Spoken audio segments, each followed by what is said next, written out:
nom au-dessus de tout nom. Fléchissez-nous et adorez. Il a reçu le nom au-dessus de tout nom. Il a reçu le nom au-dessus de tout nom. Et tout genou fléchira lorsqu'on parlera de l'agneau. Et tout genou fléchira lorsqu'on parlera de l'agneau. Oh, il a reçu le nom au-dessus de tout nom. Il a reçu le nom qui surpasse tout autre nom. Et tout genou fléchira lorsqu'on parlera de l'agneau. Et toute langue confessera que Jésus a vaincu le tombeau. Oh, oh, adorons Jésus, élevons son nom. Oui, adorons Jésus, élevons son nom. Oui, adorons Jésus, élevons son nom. Adorons Jésus, élevons son nom. Adorons-le.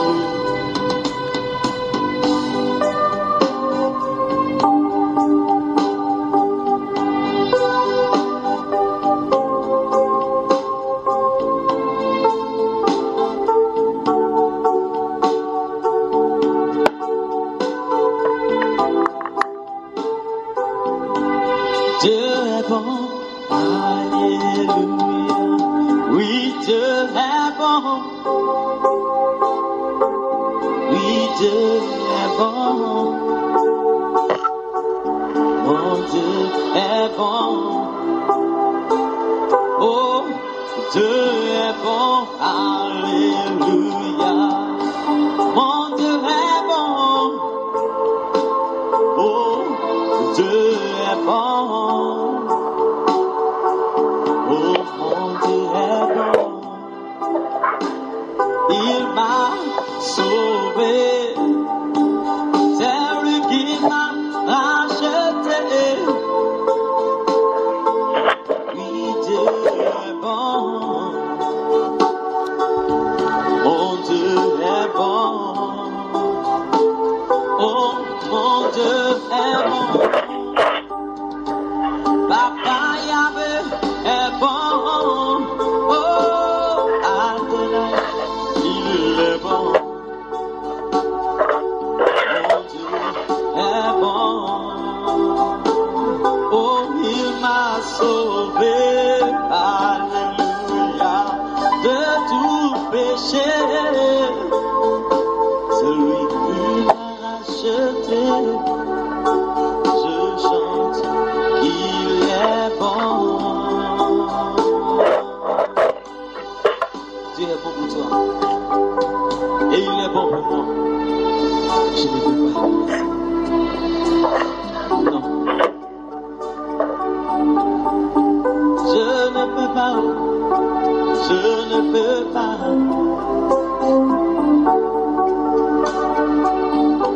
Si l'on me donnait tout l'or du monde. Non, non, non, non, non, non, non. Si l'on me donnait d'avoir les plaisirs de ce monde. Non, non, non, non, non, non, non.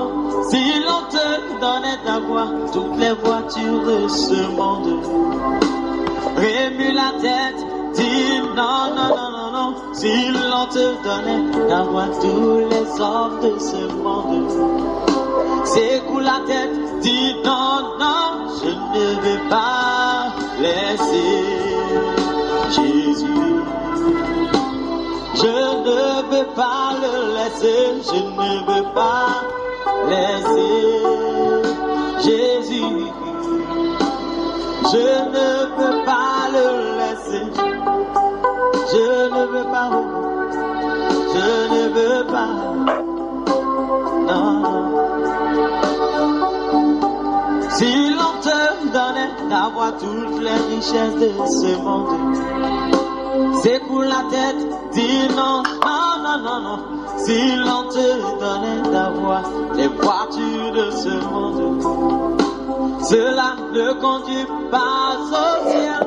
Si l'on te donnait d'avoir toutes les femmes de ce monde, c'est pour la tête, dis non, non, non, non, non, non, non. Si l'on te donnait d'avoir la vie, dis non.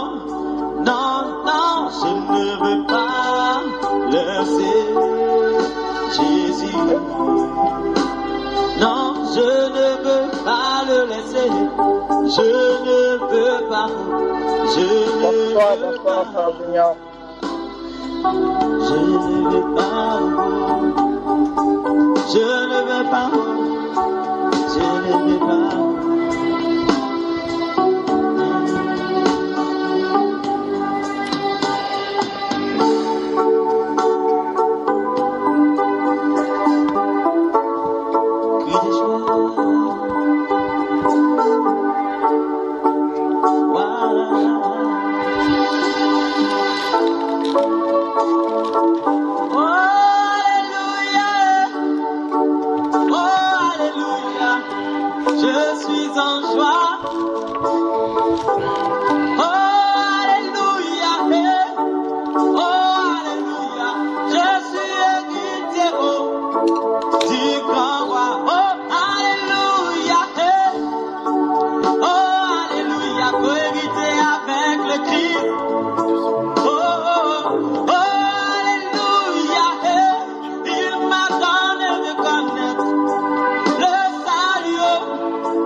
Canada dans la sainteté, bonsoir.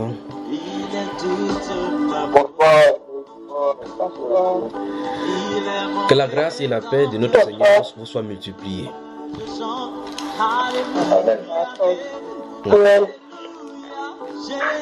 Nous sommes encore au rendez-vous ce soir, n'est-ce pas?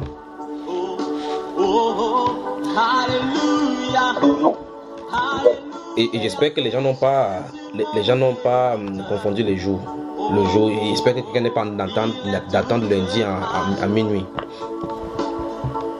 Il est ma consolation, je chante alléluia. On n'a pas entendu ça. Voilà, la sœur Betty Raymond, bonjour. Enfin, bonjour chez vous. Il est minuit et 35 minutes ici à Douala. La sœur Jessica, bonjour. Bonsoir chez vous, bonjour chez nous. Bonsoir. Bonsoir, bonjour. Que le Seigneur vous bénisse. Installez-vous confortablement. Moi, je ne vous vois pas sur l'écran. Et derrière cette machine, si la sœur Grâce a de manipuler les boutons, je ne sais pas ce qu'elle a écrit là-bas. La famille Achille, bonsoir. Shalom frère Junior, shalom frère et sœurs, shalom à tous. Que la grâce et la paix soient bénies. Certainement la vidéo de la sœur du frère Achille était, ça s'est cassé peut-être. C'est pour ça que ça ne montre pas quoi.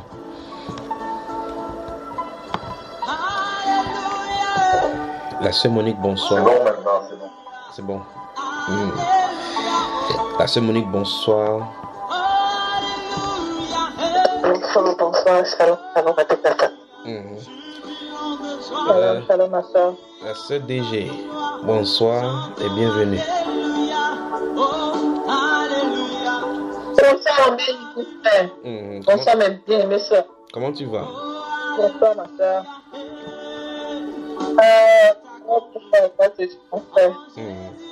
Donc, que le Seigneur te bénisse. La famille t'aime, bonsoir.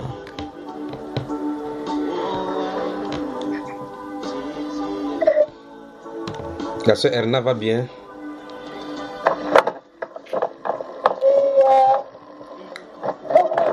Bonsoir, frère Junior. La sœur Erna va bien. Bonsoir, mes frères. En tout cas, installez-vous confortablement. C'est toi qui nous as convoqués à ce saint rendez-vous.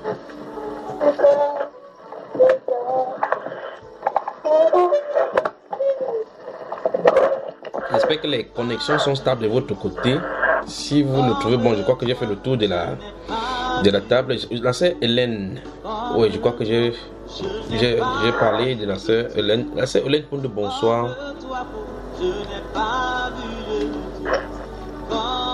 Bonsoir, frère Junior. Bonsoir à la famille. Que la grâce et la paix te soient multipliées, d'accord? Amen.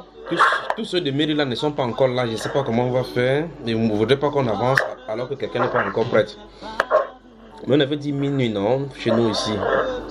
Il est 38 minutes après minuit. Donc on patiente encore 2 minutes, n'est-ce pas? Encore 2 minutes. Comme ça, le temps pour eux de se connecter. Que le Seigneur vous bénisse.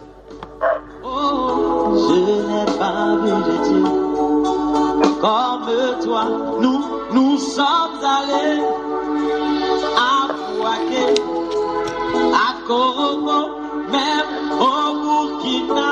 On a fait le tour de la Côte d'Ivoire.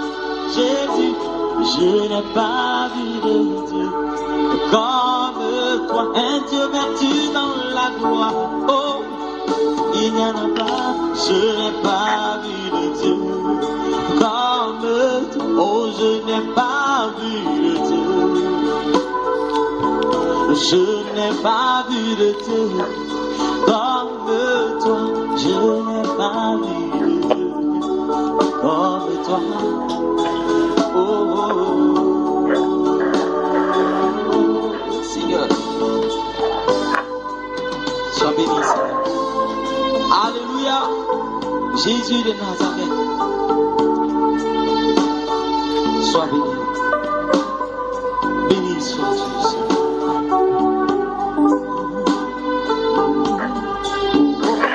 Oui, Christ est la paix recherchée de mon âme. Oh Seigneur, soutiens ma foi. Christ est la joie recherchée de mon âme. Oh Seigneur, soutiens ma foi. Prends-moi, Seigneur, dans mon état. Dieu de Jacob, soutiens ma foi. Oui, prends-moi, oh Seigneur, dans mon état. Dieu de Jacob, soutiens ma foi.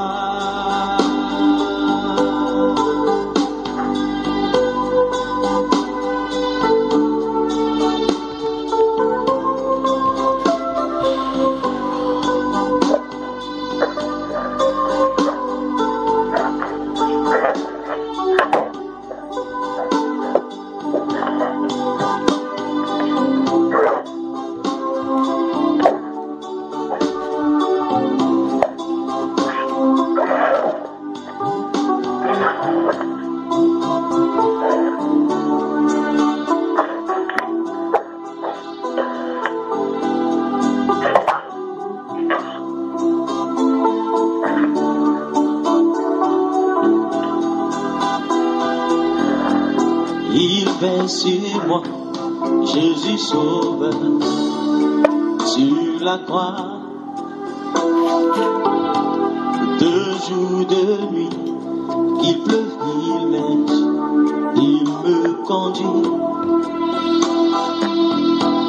Il veille sur moi, Jésus sauveur, sur la croix. De jour, de nuit, qu'il pleuve, qu'il neige, il me conduit. Il calme les rages, nuages de ma vie et me donne sa paix. Personne ne peut m'aimer comme il m'aime. Personne sans sang pour moi. Oh, quel ami, il est Jésus. Oh, quel ami, il est Jésus. Il calme les rages, nuages de ma vie et me donne sa paix. Personne ne peut m'aimer comme il m'aime. Personne sans pour moi. Oh, quel ami, il est Jésus. Oh, quel ami, oh, il est Jésus. Oh, quel ami, il est Jésus.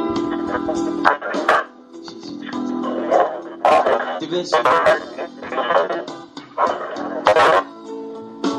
Jésus de Nazareth.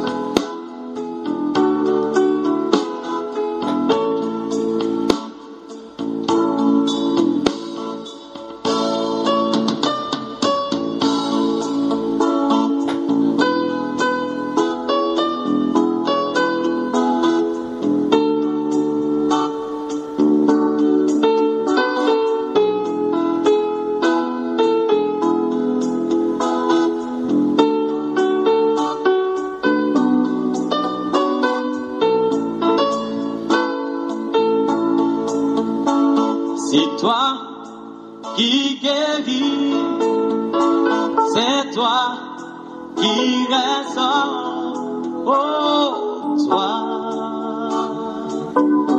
l'Esprit de Dieu, nous avons besoin de toi.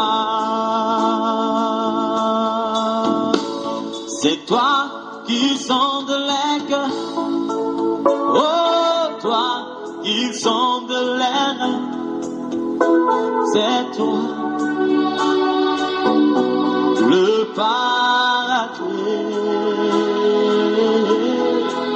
Oh, nous avons besoin de toi. Ayons les yeux fixés dans la patrie céleste. Jésus vêtu de gloire, oh, rayonnant de majesté, laisse son esprit parmi nous. Moi je crois en sa parole. Il a dit je monte vers le Père, je ne vous laisse pas orphelin, car mon esprit est parmi vous, l'Esprit de Dieu, il est parmi nous, il est parmi nous, il est parmi nous, oh, il est parmi nous, le Saint-Esprit, il est parmi nous, il est oh, il est parmi nous, il est parmi nous, il est parmi nous, l'Esprit de Dieu. Et comme au jour de la Pentecôte, La sœur Vanessa Monté, bonsoir et bienvenue. Bonsoir mon frère, bonsoir la famille. Nous t'attendions avec impatience. Toute la famille t'attendait justement. Je suis là. Voilà. La sœur Sylvanie, bonsoir. Bonsoir frère Julien. La sœur Flora de X-Men, non pas X-Men, de X, Flora X. Flora excellente. Bonsoir et bienvenue. Au jour de la Pentecôte, j'ai besoin de l'onction. Je crois que j'ai salué tout le monde. La sœur Monique MK, je crois que je l'ai salué aujourd'hui. Nous en avons parlé. Voilà. Alléluia, Alléluia, Alléluia, Alléluia, Alléluia, Alléluia, Alléluia, Alléluia. Voici le moment que Dieu a choisi pour te bénir. En effet, le moment est choisi ce soir encore pour partager des cette sainte parole. Si vous le voulez, on commence maintenant après ces formalités d'usage. Après s'être salué selon les règles de déontologie de notre vie en société, nous pourrons commencer maintenant. Vous le voulez bien? On peut y aller.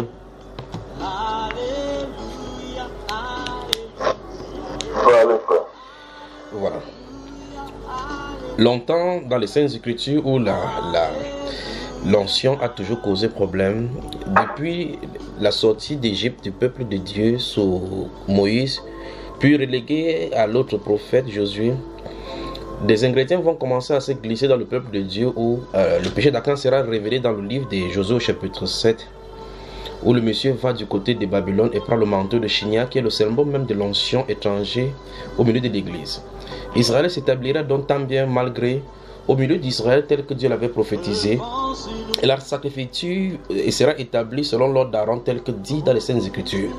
Nadal et Abihu apporteront donc le feu étranger au milieu de l'église d'antan réunis dans le désert pour pouvoir maîtriser le même feu tel que Dieu avait fait dans les Saintes Écritures. Seront frappés ipso facto par Dieu pour montrer effectivement que la sainteté de Dieu ne doit pas être mélangée avec autre chose autre que son onction à lui.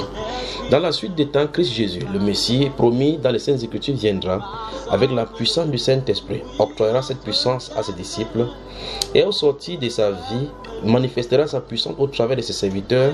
Et dans Actes chapitre 8, l'on nous fait mention d'une certaine personnalité appelée Simon le magicien qui y crut et croira avoir le Saint-Esprit et le potentiel de distribuer ce même Saint-Esprit par la puissance de l'argent. Le Saint-Esprit montre au travers de ces écrits effectivement qu'au courant de l'Église, le Saint-Esprit sera manifesté à diverses personnalités et d'autres personnes pourront acquérir certaines sortes d'onction au travers de l'argent et en distribueront donc.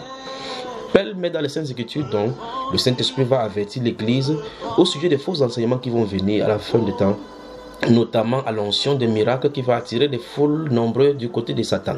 C'est ainsi donc que l'Église se trouve immiscée au courant des périodes de sa disposition et de sa dispensation, mélangée avec des faux enseignements issus justement des esprits séducteurs se trouvant en plein milieu de l'Église tel que prophétisé d'abord par notre Seigneur Jésus-Christ et ensuite par les saints prophètes et apôtres au milieu de l'Église. Paul, l'apôtre, mon grand frère, dirait effectivement que dans le livre des Actes des Apôtres chapitre 20, sortant avec les yeux l'aigle fixant dans l'avenir, voyant le parcours de l'église, dirait effectivement qu'il parle en pleurant parce qu'il sait qu'au milieu des chrétiens s'élèvera, au milieu des enseignants, des conducteurs de l'église, s'élèveront des loups criés qui n'épargneront pas des troupeaux mais qui enseigneront des fausses choses pour entraîner les disciples avec eux.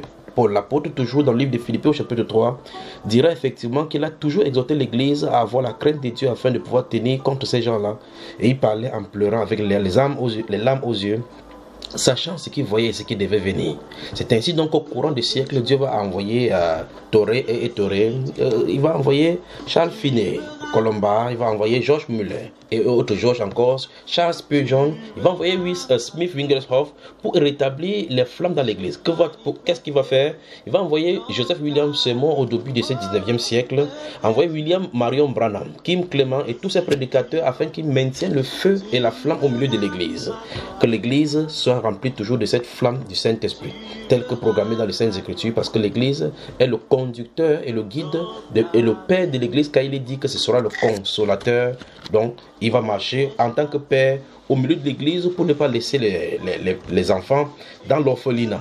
Dieu n'a pas donc effectivement laissé ses enfants dans l'orphelinat. Il désire que le Saint-Esprit donc conduise l'église. Tel est le prétexte de cet enseignement ce soir. Nous allons nous pencher sur ces choses-là devant lui. Que le Seigneur vous bénisse. Installez-vous confortablement. Nous revenons dans quelques instants.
Prédicateurs envoyés par Dieu au courant des siècles, dont tel que je le disais dans mon propos liminaire, seront envoyés selon la mesure et les limites assignées par eux par le Saint-Esprit pour maintenir les flammes au milieu de l'Église.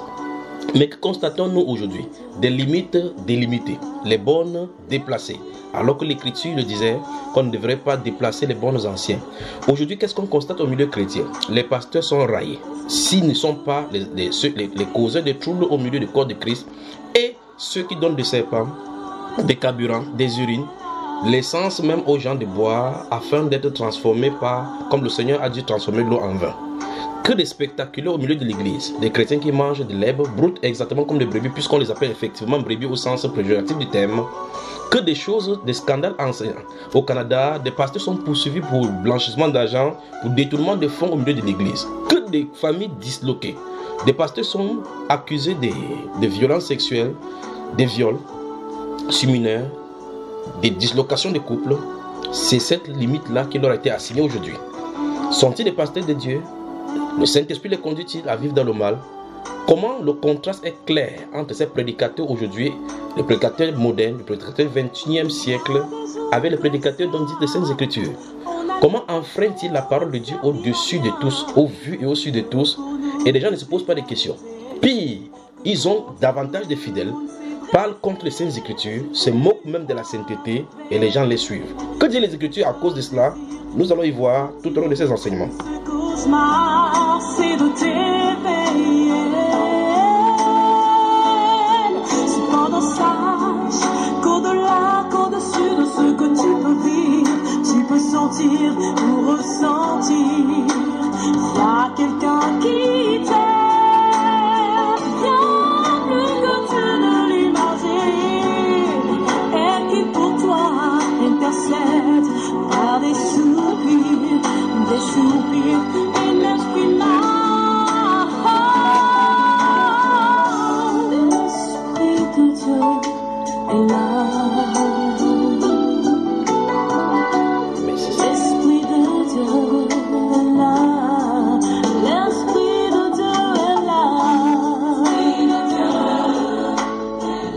Depuis cette naissance de l'Église, avec la conduite de l'Esprit de Dieu dans l'Église, nous verrons dans Actes des Apôtres chapitre 5 comment le mensonge a commencé à s'initier, le Saint-Esprit donnant des corrections dans le couple Anania et Saphira pour montrer clairement que la vérité doit être au milieu des chrétiens. Mais aujourd'hui, les gens mentent, vivent dans l'adultère, dans tout genre de cupidité, se réclamant serviteurs de Dieu, pasteurs de l'Église, dirigeants et grands fondateurs des ministères.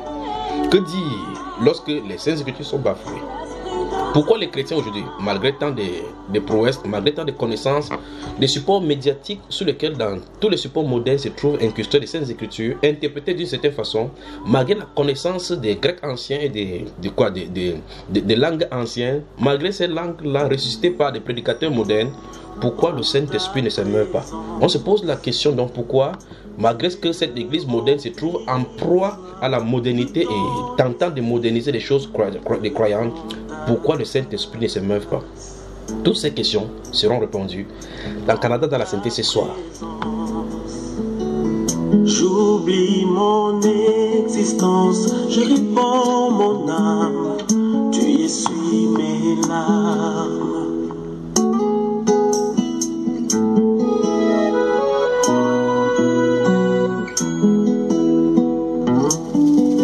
Je contemple ta splendeur, ta beauté, ta grandeur, dans ton sanctuaire. Voilà, le frère Aimé Kano, devant ta face, distillé par Grace Chavda. Pendant qu'on y est justement, je prie pour le frère Aimé Kano, pour la réconciliation dans son foyer, afin que ces désordres dont nous sommes de parler, constatons à l'entame de mes propos ici, au milieu de l'église où les pasteurs se trouvent divorcés 5 fois, les pasteurs femmes également se trouvent incrustés là-bas avec des maris d'autrui. Et nous prions également que le Saint-Esprit donne un miséricorde de la vie de notre bien-aimé Aimé Kano et que tout son entourage, si tu m'entends et que tu puisses me contacter, j'ai un message pour toi Aimé Kano. Tu nous écris avec les numéros de téléphone qui se figurent à chacun derrière chacun des enseignements ici. J'ai un message pour toi et pour ton épouse afin que tout ce qui s'est passé soit arrangé. Que Dieu te bénisse. Vous faites quoi que ce soit dans les ténèbres, le Seigneur manifeste dans la lumière. Le frère Achille Gikan, bonsoir. Bonsoir, frère Junior.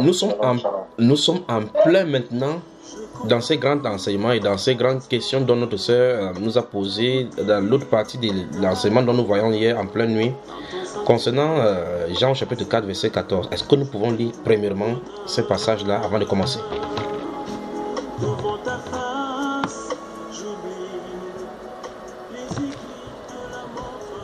Souvenez-vous, je vous aime.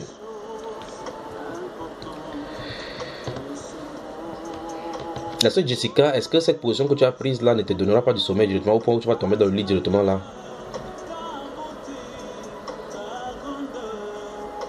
Ça? Ok. Je compte sur toi pour ne pas dormir, d'accord? Je compte sur toi. Non. Voilà. Vous voyez, la sœur Grace Chavda se tient là-dedans. On va travailler jusqu'à 4 et à 5, 6 heures, elle doit réveiller les enfants pour les préparer pour l'école. Donc, nous faisons ceci afin que on mette notre pied de contribution et que ceux qui doivent recevoir instruction reçoivent instruction. Que dis-je? Nous construisons ensemble ces modèles de corps de Christ dont Dieu attend. Voilà. Cela dit, le frère Achille, tu as le livre de Jean chapitre 4 verset 14 devant de toi. Nous pourrons lire au besoin presque 5 versets si le Seigneur le permet. Et j'espère que la sœur elle est là aussi. Devant moi.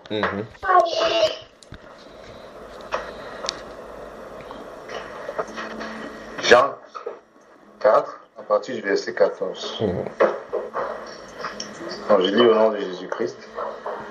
Mais celui qui boira de l'eau que je lui donnerai n'aura jamais soif, et l'eau que je lui donnerai deviendra en lui une source d'eau qui jaillira jusque dans la vie éternelle. Que Dieu nous aide vraiment. Et où est la sœur Erna? Est-ce que la sœur Erna se trouve là pour qu'elle repose sa question justement? Oui, frère, je suis là. En fait, c'est pour comprendre la quintessence en fait de ce verset. Ok. Qu'est-ce que ça dit? Merci beaucoup. Quelle source d'eau que le Seigneur sera jailli à l'intérieur de nous jusque dans la vie éternelle. Que Dieu nous aide ce soir. J'espère donc que nous allons finir avec cela, avec ces questions. Maintenant, vous permettez-vous de continuer au verset 15 et puis nous allons placer cette conversation entre le Seigneur Jésus-Christ et la Samaritaine dans le contexte afin de développer dans toutes les directions que le Seigneur pourra nous amener ce soir. C'est pour cela, voyant la façon dont nous avions travaillé hier, je n'ai pas voulu mélanger ces choses parce que si nous prenions cela, cette seule question du verset 14 de Jean chapitre 4 peut nous prendre 5 heures de temps. J'espère bien que nous allons finir aujourd'hui. Si nous ne finissons pas aujourd'hui, nous allons prendre une autre séance encore selon votre disponibilité pour en terminer. J'espère que nous allons terminer. Ok. Verset 15. La femme lui dit: Seigneur, donne-moi cette eau, afin que je n'ai plus soif et que je ne vienne plus ici, je ne vienne plus puiser ici. Va, lui dit Jésus, appelle ton mari et viens ici. La femme répondit, je n'ai point de mari. Jésus lui dit, tu as eu raison de dire, je n'ai point de mari.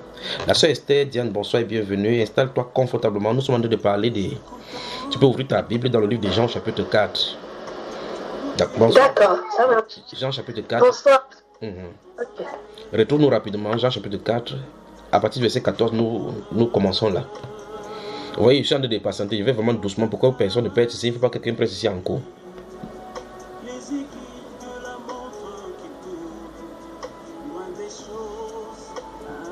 Donc préparez donc quelque chose pour noter parce que je pourrais donner peut-être vingtaine ou quarantaine de versets aujourd'hui si le Seigneur le permet. Je vous en donnerai.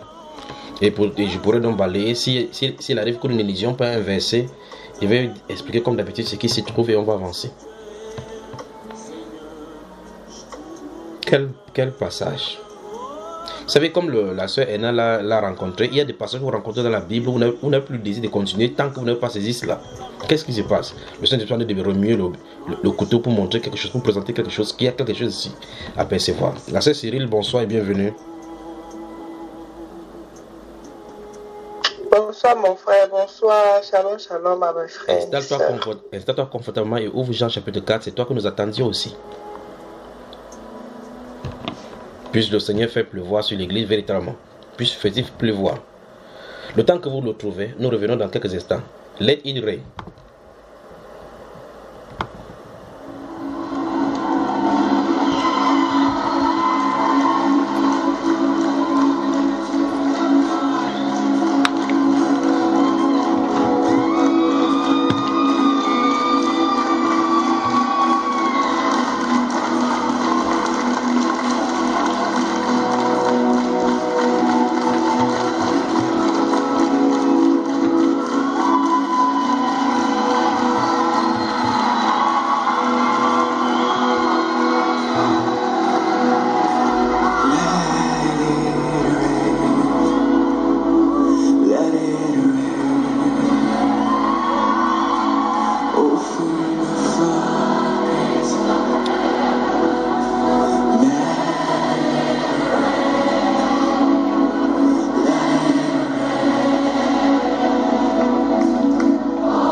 Let It Rain du groupe Jesus Culture que vous pouvez retrouver facilement sur YouTube en tapant Let It Rain, qu'il pleure. Il chante Open the Floodgates of Heaven and Let It Rain. Et nous prions effectivement que le Saint-Esprit puisse descendre comme il a promis en nous donnant cette pluie de l'arrière saison.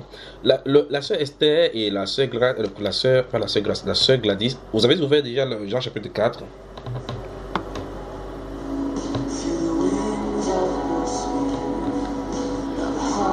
Non, je suis en voiture. Je serai vraiment disponible d'ici quelques minutes. Ok. Donc, sois concentré, d'accord, ma soeur?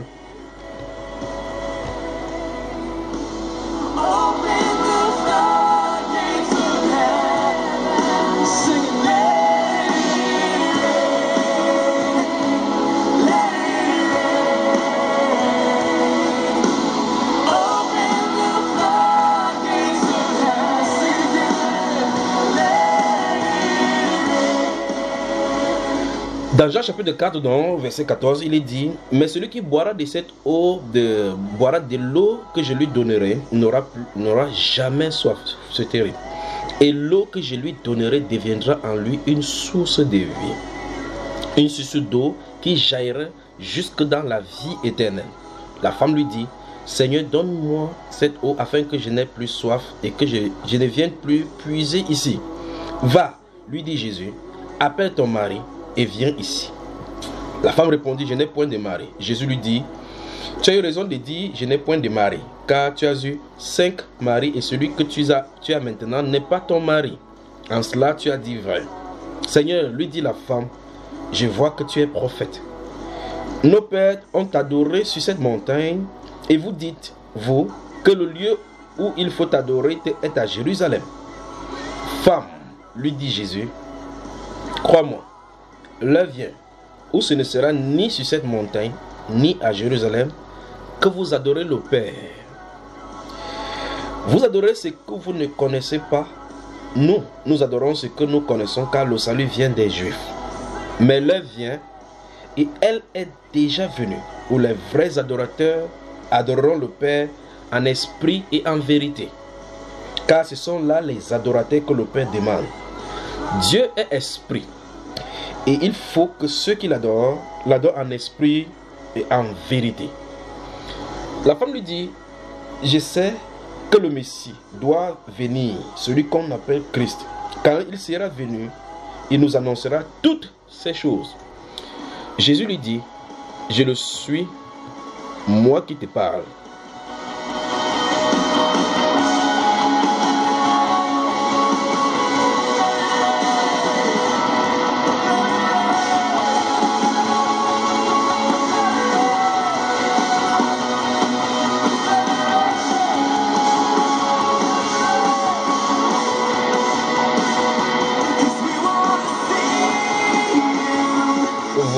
Voilà, merci la seule grâce.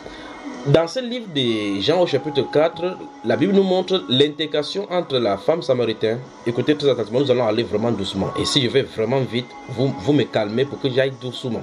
J'ai intérêt vraiment à aller doucement ici pour que vous me saisissiez. Vous êtes prêts? On peut y aller?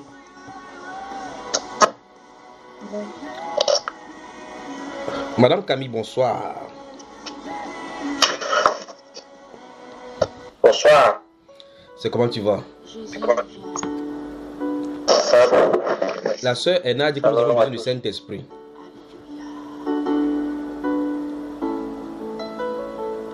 Jésus vient, Jésus vient, nous t'accueillons, Jésus vient au milieu de nous. Nous t'accueillons, Jésus vient au milieu de nous. Saint-Esprit vient, oui, viens. Nous t'accueillons, Saint-Esprit au milieu de nous. En lisant cette confrontation entre la femme samaritaine et Jésus-Christ, on se rend compte que c'est l'histoire de l'être humain qui est confronté avec son amour filial entre les hommes, l'identité de la survie et la soif de l'adoration de l'invisible. Les trois des condiments seront mis dans la concertation qui sera faite ici entre elle et le Seigneur Jésus-Christ. Cette concertation donc entre Christ et la femme nous présente l'état de l'être humain, les trois dimensions dans lesquelles l'être humain se trouve. L'être humain a besoin de l'amour des autres, il a besoin des choses pour survivre, et il a besoin d'adoration. Les trois choses étant présentées ici, ils vont commencer par le manger et le boire. Cette femme-ci avait soif, donc elle avait besoin de quelque chose pour survivre physiquement. Christ est présent là-bas comme celui qui pourvoit aux besoins de survie de l'être humain sur la terre. Au verset 10 du chapitre 4 de ces gens, si vous les ouvrez, vous remontez au verset 10, le Seigneur Jésus-Christ va lui dire, si tu connaissais celui qui te demande, qui te dit donne-moi à boire, tu lui aurais toi-même demandé et te donnerait de l'eau. Quoi vous parlez de déclaration? Vous avez ça au-devant de vous?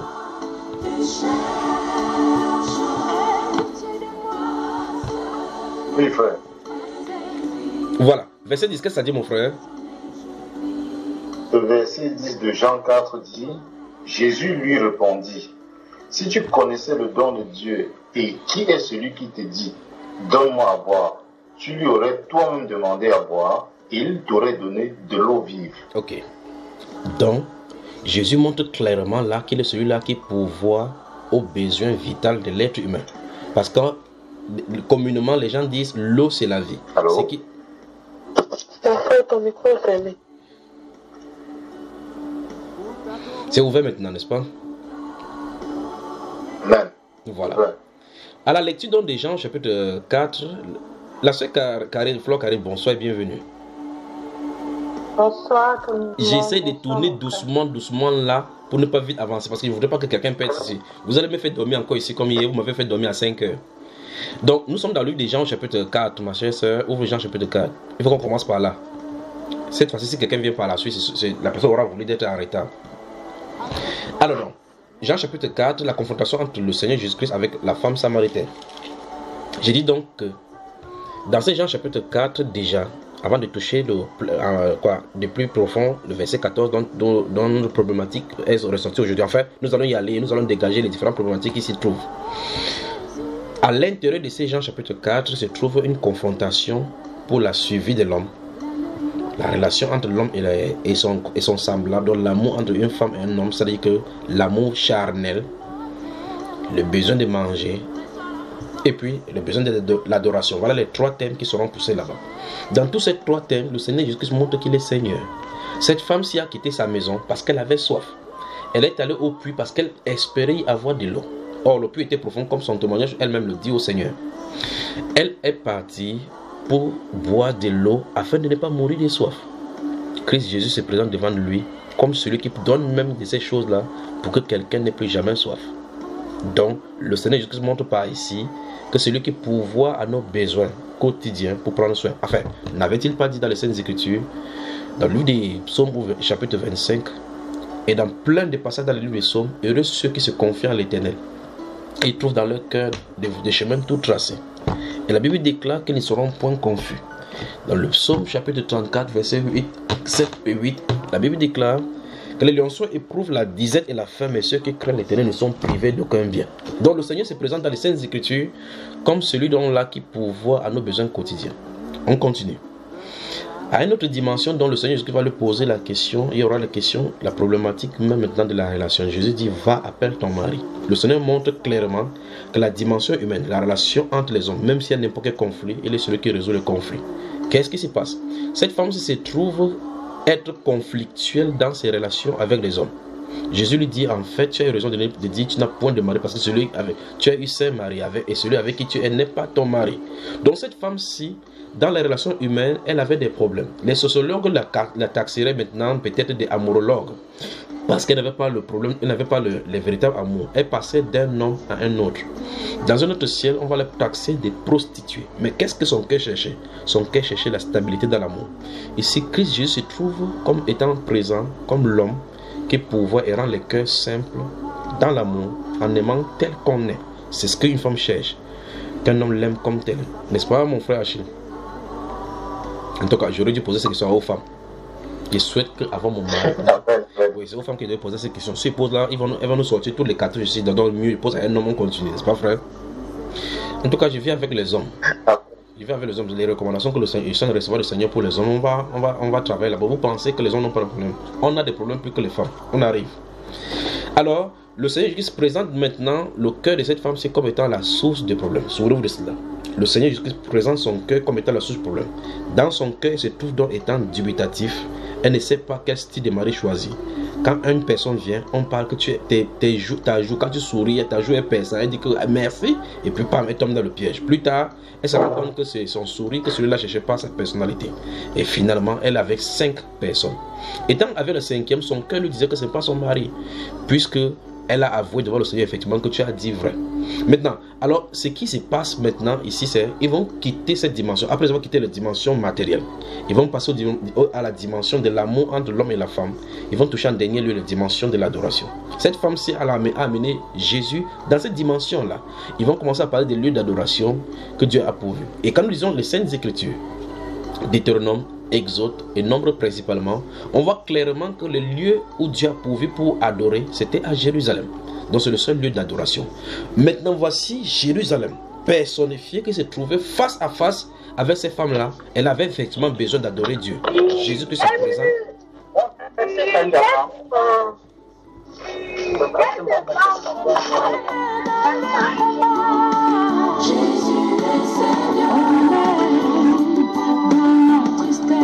La sœur Hélène, il n'y a pas le grand dialogue national à Maryland, non? C'est achevé hier les relâches des prisonniers, pas vrai ma sœur? Bonsoir donc et bienvenue, installe-toi confortablement. Nous sommes dans le commentaire des Jean chapitre 4 déjà. Bonsoir.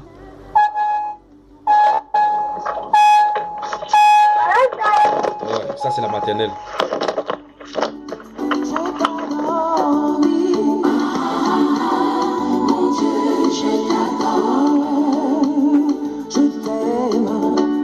Seigneur, je t'aime. Cette femme s'y transportera donc Jésus-Christ dans la dimension spirituelle et Jésus-Christ justement l'attendait là-bas au tournant. Jésus-Christ lui a dit effectivement qu'en réalité, le besoin matériel de l'homme et le besoin de l'amour entre les hommes rejoignent effectivement l'agenda de Dieu dans le cadre spirituel, parce qu'en réalité, le but de Dieu, c'est présenter l'homme sur la terre comme étant des adorateurs. Et le moyen pourvu par Dieu pour adorer a été faussé sur la terre par les différents sites d'adoration qui ont été pourvus par les hommes sur la terre. Jésus lui dit, vous adorez ce que vous ne connaissez pas. Nous adorons ce que nous connaissons parce que le salut vient des Juifs. C'est-à-dire le canon et le canevas tracé par Dieu a été révélé aux Juifs. Vous en avez fait des embrouilles. Cet embrouille donc sur la terre, le Seigneur Jésus dit, il est venu effectivement pour restaurer cela.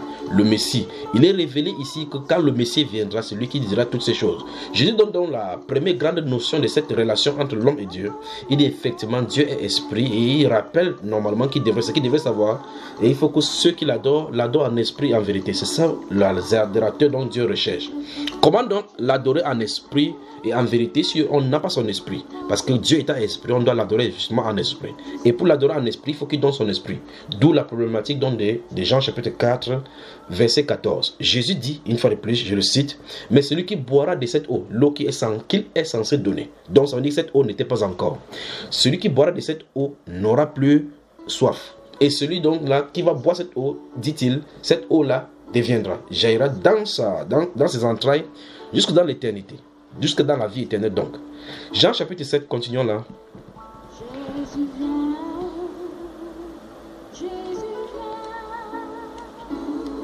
Jean le chapitre 7. Préparez-vous donc à prendre les versets.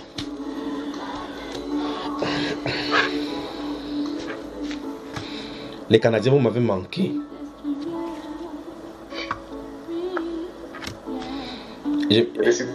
Je m'excuse, c'est la sœur Erna qui nous a bousculé dans notre agenda aujourd'hui. Dans notre agenda, nous n'avons pas l'habitude de nous connecter les dimanches dans la nuit, non?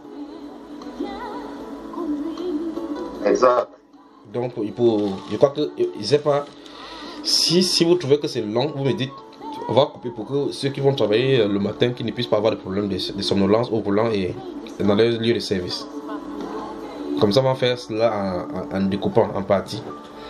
Donc, puisse le Seigneur nous permettre à ce que ce soit vraiment fluide et qu'il n'y ait pas d'embrouille avec les bruits. Vous y êtes? Jean chapitre 17, vous y êtes?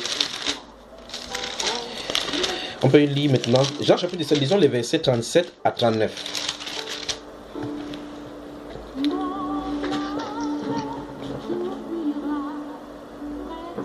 Jean chapitre 7, les versets 37 à 39. Oui. Là, il est écrit. Le dernier jour, le grand jour de la fête, Jésus, se tenant debout, s'écria, si quelqu'un a soif, qu'il vienne à moi et qu'il boive. Celui qui croit en moi, des fleuves d'eau vive couleront de son sein, comme dit l'Écriture.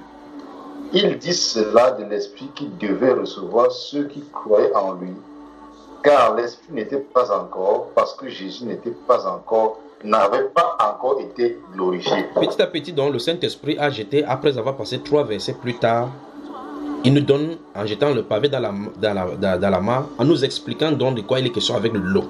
Donc, en lisant donc le Jean chapitre 7, les versets 37 à 39, comme nous avons lu maintenant, on peut commencer à comprendre ce qu'il a de dire là-bas. Puisque de toutes les façons, il venait de nous montrer qu'au puits, la femme là avait besoin certainement de quelque chose. Et quand cette femme là a entendu que cette catégorie d'eau dont on donne, on n'a plus besoin de venir puiser de l'eau, elle a réclamé rapidement cette eau là. Maintenant, le Saint-Esprit nous explique ici que l'eau dont il parle, c'est le Saint-Esprit. Ça veut donc dire que le puits et l'eau qui s'y trouve sont des symboles spirituels qui se réfèrent à quelque chose. Donc, aller pour puiser de l'eau parce qu'on en a besoin, cette façon de faire dans la vie humaine était même une prophétie programmée par Dieu pour qu'on puisse le rechercher. Pour que quelqu'un quitte des kilomètres de sa maison pour aller jeter un seau sur lequel est attaché un peu de la corde pour faire remonter de l'eau dans une profondeur et sur une terre inculte et déserte, c'est le symbole de la soif de rechercher Dieu, comment avoir Dieu en sa possession afin d'étancher sa soif. Dans le puits se trouve être les profondeurs et la distance de la corde pour l'intérieur les demande. Le seau étant le moyen de la foi, et puis pour puiser et rentrer et boire. Pour boire, pour essayer de calmer sa soif. La sœur Anna, monsieur.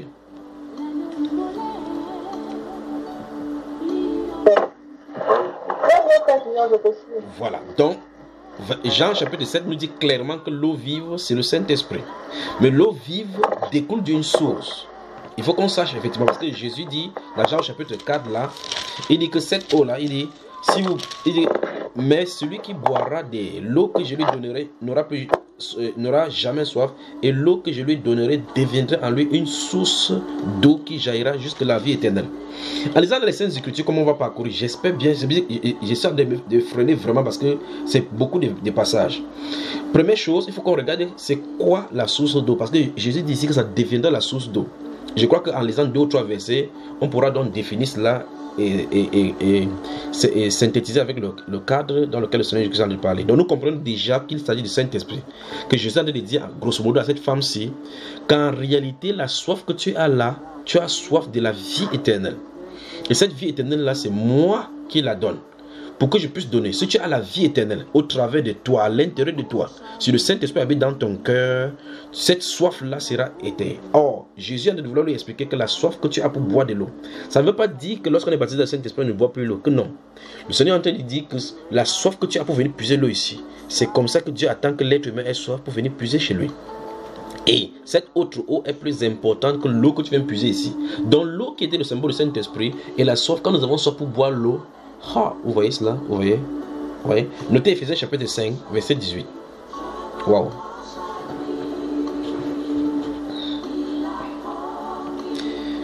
Vous savez, je suis en train de parler maintenant de cette eau qu'on boit pour essayer de détacher le soif. Et remarquez bien comment les gens se comportent. Vous voyez que vous invitez quelqu'un chez vous, vous lui donnez de l'eau.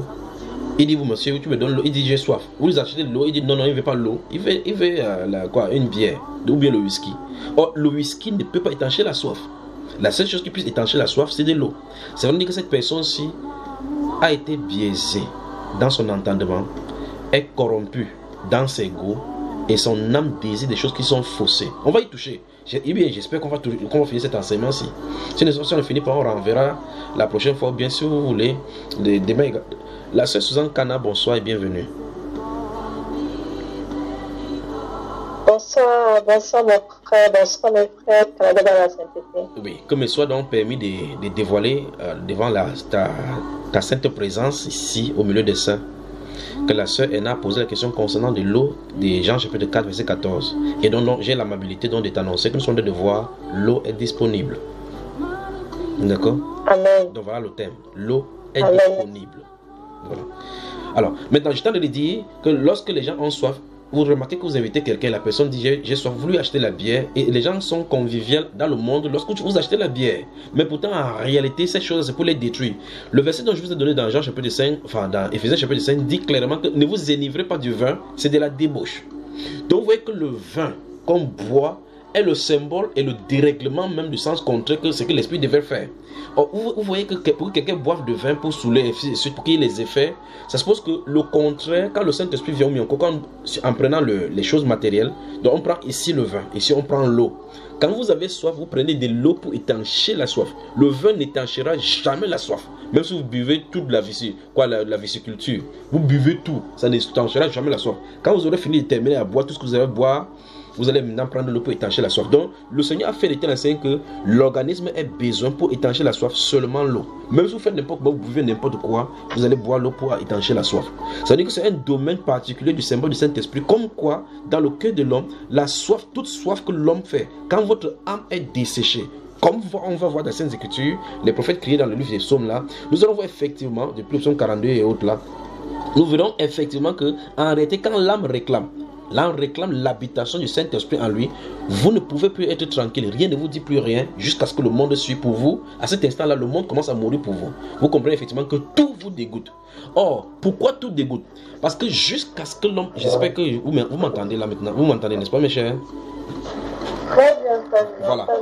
Jusqu'à ce que l'âme de quelqu'un commence à haïr le monde, au point où vous vous sentiez étranger, l'habitation du Saint-Esprit sera impossible. En tout cas, on va voir ça tout à l'heure dans ces Écritures. Ça veut dire quoi? Ça veut dire que notre âme, parce que la soif dont il est question ici, vous savez effectivement que la Bible parle que mon âme a soif de toi, mon âme te cherche, ainsi de suite. Donc l'âme, cette partie-là qui habite le cœur, c'est le lieu d'habitation même de l'esprit. Et donc dans le livre de 1 Pierre chapitre 2, je viens de dire préparez-vous. Dans le livre de 1 Pierre chapitre 2, donc il est dit effectivement qu'on se forme, on s'édifie pour être une habitation de Dieu en esprit. Donc Dieu doit habiter en nous. Paul l'apôtre dit dans le livre de 2 Corinthiens chapitre 7, si vous prenez 2 Corinthiens chapitre 7, alors qu'il a parlé de si notre évangile est encore voilé. Maintenant au verset 4, enfin chapitre 2 Corinthiens chapitre 4, le verset 7, il dit que nous portons ces grands trésors dans cette vase de terre, avec que cette puissance là, cette grande puissance soit attribuée à Dieu. Donc dans le corps qu'est le vase de terre, se trouve incrustée une puissance incommensurable qui a créé ce monde aussi. En tout cas, comme Salomon l'a dit dans 2 Chroniques au chapitre 6, verset 1, quoi donc? Dieu veut habiter dans les ténèbres. Nous allons voir tout cela, tout cela. Donc Dieu, dans sa pensée, voudrait habiter dans le cœur ténébreux qu'est l'homme.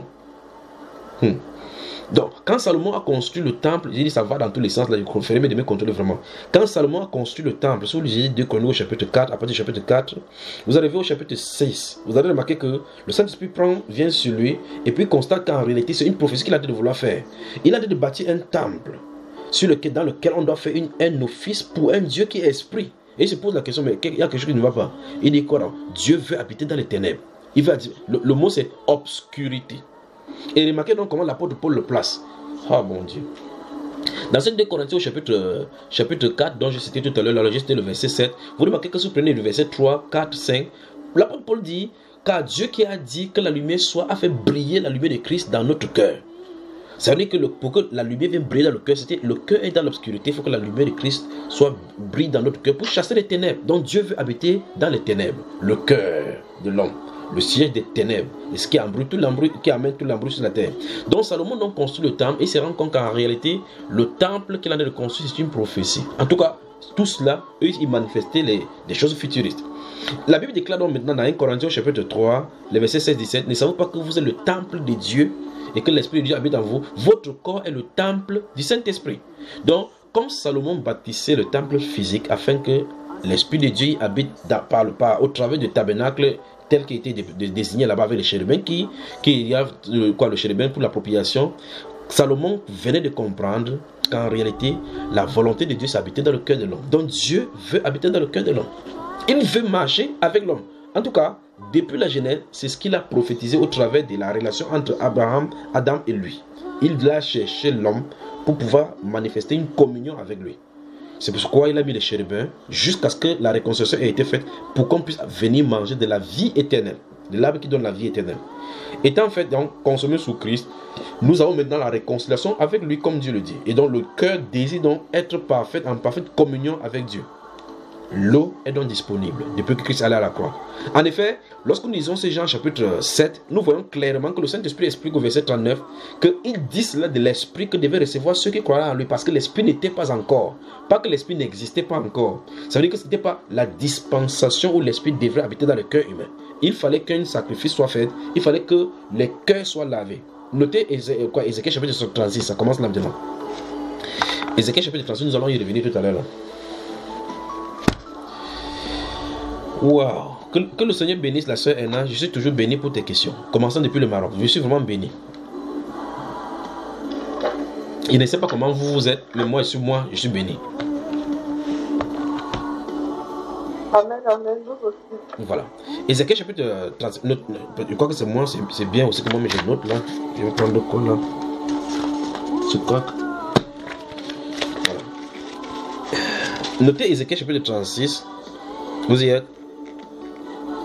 C'est mieux que je donne une vingtaine de versets, comme ça on va s'en sortir. Il pourrait prendre au fur et à mesure. Comme ça, quand il donne les versets, je crois qu'en parlant, je vais dire dans tel verset ça se trouve, et puis ça serait facile comme ça là. Je crois que si les gens lisaient la Bible constamment, c'est que ce serait facile de prêcher. Vous avez moi là. Donc, Ézéchiel chapitre 36. Notez également Ésaïe 55, verset 1 à 6. Hein. Bon, 1 à 8. Ésaïe 55, verset 1 à 8. Vous y êtes.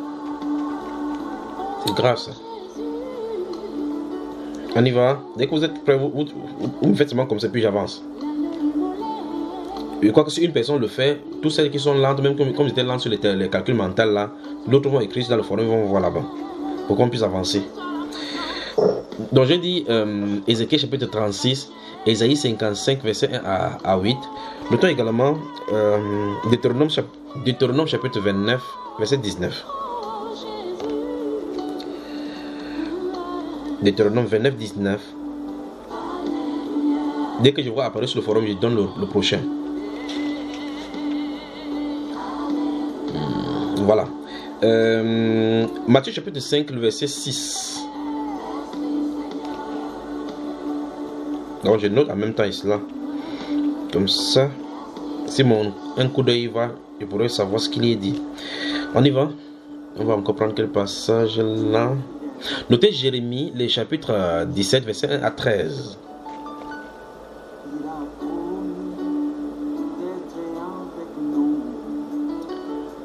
Jérémie chapitre 17, verset 1 à 13.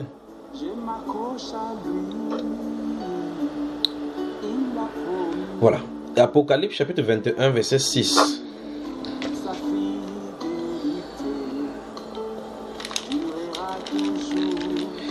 Apocalypse chapitre 21, verset 6.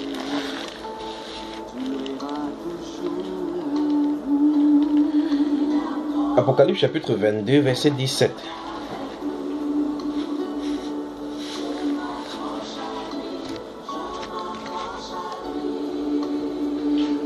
Apocalypse chapitre 22, verset 17. J'ai d'abord dit Apocalypse chapitre 21, verset 6.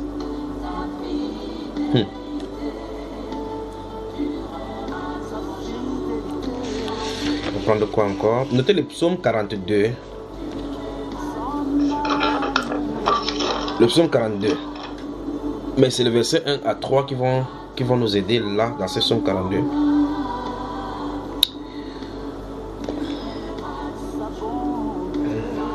Psaume 42.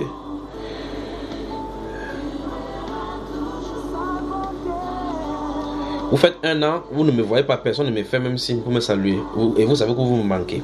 Psaume 63, verset 1 à 2. C'est noté là, n'est-ce pas? Bon, comment on va prendre l'autre aussi là maintenant? Donc, vous notez le... Normalement, si on prend le chapitre 13, là, le premier verset, ça va nous déranger. Donc, vous notez Zacharie chapitre 12. Il faut lire le chapitre, enfin, c'est pas long. Le chapitre 12 pour bien saisir ce que là. Et le chapitre 13, le premier verset. Donc, Zacharie chapitre 12, on lit du verset 1 jusqu'au dernier verset. Et puis, on traverse au verset 1 du chapitre 13. Parce que c'est le chapitre 13, verset 1 qui nous intéresse. Mais il faut amener cela depuis le chapitre 12 d'Apocalypse, enfin, de Zacharie. On y va.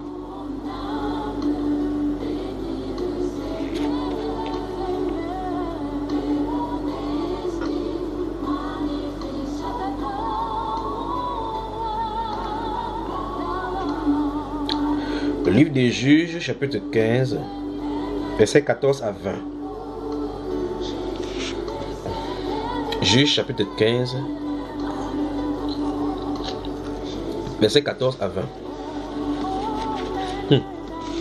Je dis que ça, je ne sais pas si ça va me laisser avec les versets ici. Je crois que j'ai cité aujourd'hui déjà 2 Corinthiens, chapitre 4, verset 7. 2 Chroniques, chapitre 6, verset 1. Je vous ai cité ça quand je parlais tout à l'heure là. Il dit comme ça en guise pour que vous puissiez vous en sortir quand vous allez essayer de revoir cela.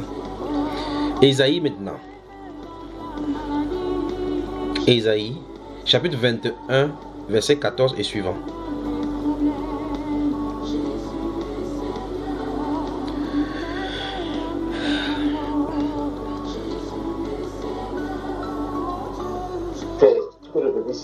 Ésaïe chapitre 21, verset 14 et suivant.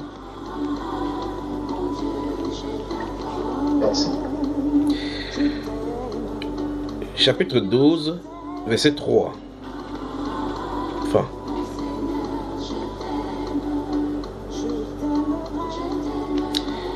Ésaïe chapitre 12, verset 3.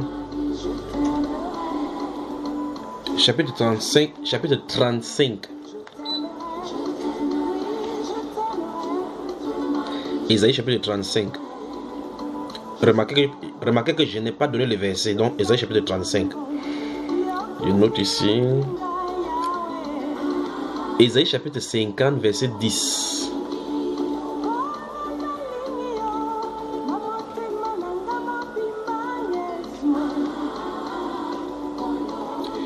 Chapitre 50 verset 10. Chapitre 60 verset 2.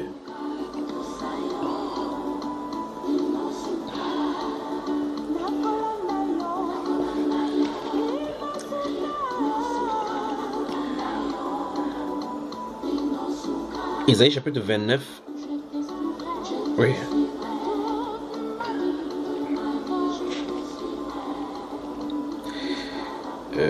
Ésaïe chapitre 41, verset 17.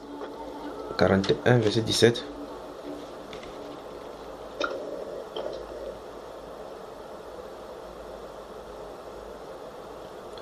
Ésaïe chapitre 41, verset 17. Chapitre 44, verset 3.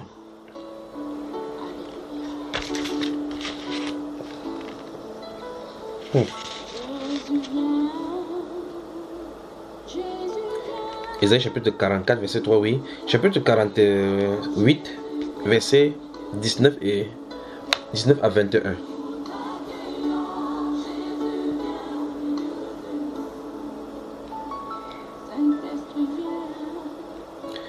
Ésaïe chapitre 49, verset 8 à 10.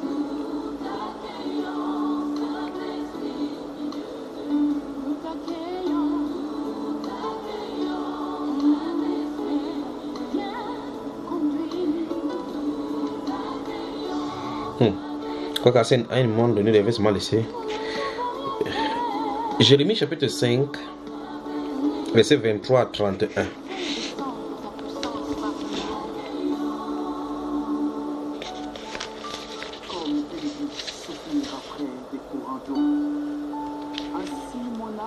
Donc, je vais d'abord laisser comme ça.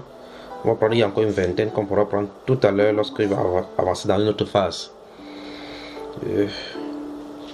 Notez le cantique des cantiques. Cantique des cantiques.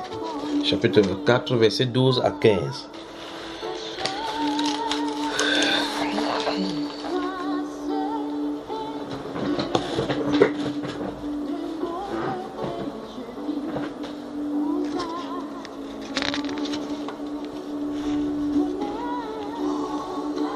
C'est bon là mon frère? Et particulièrement ce cantique des cantiques chapitre 4 verset 12 à 14, il faut l'associer avec Éphésiens chapitre 3 verset 14 à 21 parce qu'on va les combiner lorsqu'on y arrivera.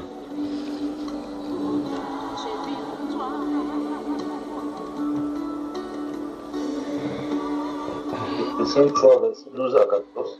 Verset 14 à 21. Cantique des cantiques chapitre 4 verset 12 à 15.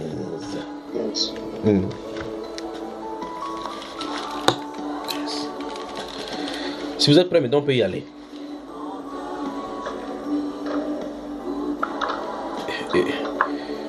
Je ne sais pas si il me donnait un passage de proverbe, mais on pourra y aller parce qu'il va falloir qu'on aille dans le problème des sources de vie là maintenant. On peut y aller, can we go? Bon-y, frère. Voilà. Donc, dans Jean au chapitre 4, le Seigneur, souvenez-vous des contextes de l'arrangement que le Seigneur nous a montré là-bas, les trois dimensions de la nourriture, le besoin vital. Enfin, pour ceux qui ont fait le commerce, ou bien, je ne sais pas comment vous faites ça à l'école là-bas, les pyramides des besoins de Maslow. Vous avez vu les différentes bases des pyramides, les 5 niveaux basiques, toutes les autres choses. Si vous avez vu cela, je crois que vous voyez que ça se trouve incrusté ici là, ramifié en 2 dimensions. Sauf que Maslow ne parle même pas de la dimension spirituelle, parce que l'homme est essentiellement un être d'adoration, un être conduit à adorer. C'est pour ça que naturellement vous entendez quelqu'un dire que j'adore ta chaussure là, j'adore ton sourire. Ils adorent n'importe quoi. Tu dis que d'adorer c'est quoi? Il dit qu'il en a parlé d'aimer. Donc ça veut dire qu'il a constaté que aimer c'est adorer. Bon, de toute façon, dans Jean chapitre 4, donc, le Seigneur Jésus-Christ nous enseigne au verset 14 que l'eau qu'il donne deviendra une source de vie. Maintenant, nous avons vu au chapitre 7, verset 34, verset 37 à 39 tout à l'heure. La Bible déclare que le dernier jour du marché, si vous prenez ces Jean chapitre 7 où nous avons tiré les versets 37 à 39, il est question de la fête des huttes. De la fête des huttes où les Juifs c'est parvenus là-bas. Et à l'issue de cela, le 8e jour, ça sera 8 jours, ils passaient cela à l'extérieur pour commémorer la fête des huttes. C'était en hiver, dit la Bible. Et Jésus se promenait là-bas tout au long à l'intérieur. Normalement, cette fête-là prophétise. Je crois qu'il ne faut pas que j'entre là-dedans. Ça ne va pas nous laisser ici là. Alors Jésus, la Bible déclare que le dernier jour, c'est le dernier jour qui est le grand jour que le Seigneur Jésus leur explique au travers de cette parole que nous avons lue, que la fête là en réalité était une prophétie de la venue du Saint-Esprit pour les dispatcher ses grâces. Donc Jésus montre par là que cette fête-là était la fête du Saint-Esprit. Regardez voir l'Esprit. Maintenant, il dit, le dernier jour, le grand jour, il s'est tenu là. Il dit, si quelqu'un a soif, qu'il vienne, qu'il boive. Maintenant, il s'agit là en plein hiver. Et Jésus se tenant là, alors que la fête est en train de s'achever, le grand jour qui est un jour solennel, il dit, si quelqu'un a soif, qu'il vienne à moi et qu'il boive. Il dit, quiconque croit en moi, des fleuves d'eau vive couleront de son sein, comme le dit l'Écriture. Donc, quand il dit comme le dit l'Écriture, ça veut dire que c'est prévu que ça soit ainsi. Maintenant, plusieurs prophéties vont parler de cela, comme le Seigneur dit, il ne peut pas dire comme le dit l'Écriture, alors que l'Écriture ne le dit pas. Dans Isaïe 55, c'est pour ça qu'il vous a demandé de noter. Dans Isaïe 55, il en dit. Il a dit que celui qui a soif vient et achète. Venez acheter de cette eau-là gratuitement. Un autre paradoxe encore. Comment on va venir acheter quelque chose? Il dit même sans argent, venez acheter. Dans l'acte d'achat, il dit venez le faire sans argent. On arrive doucement.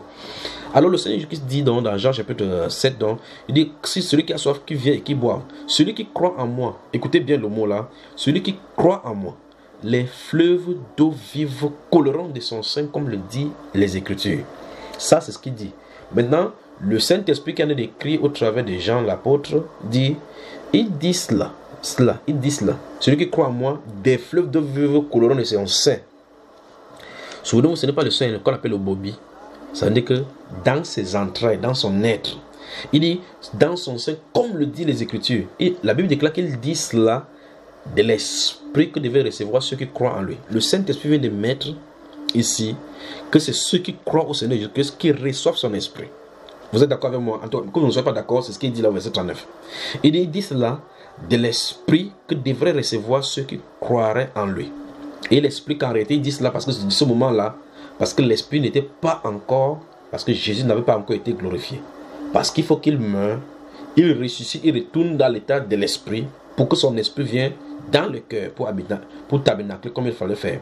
Salomon, après avoir construit le temple, va l'inaugurer avec près de 120 000 brebis qu'il va sacrifier pour inaugurer le temple.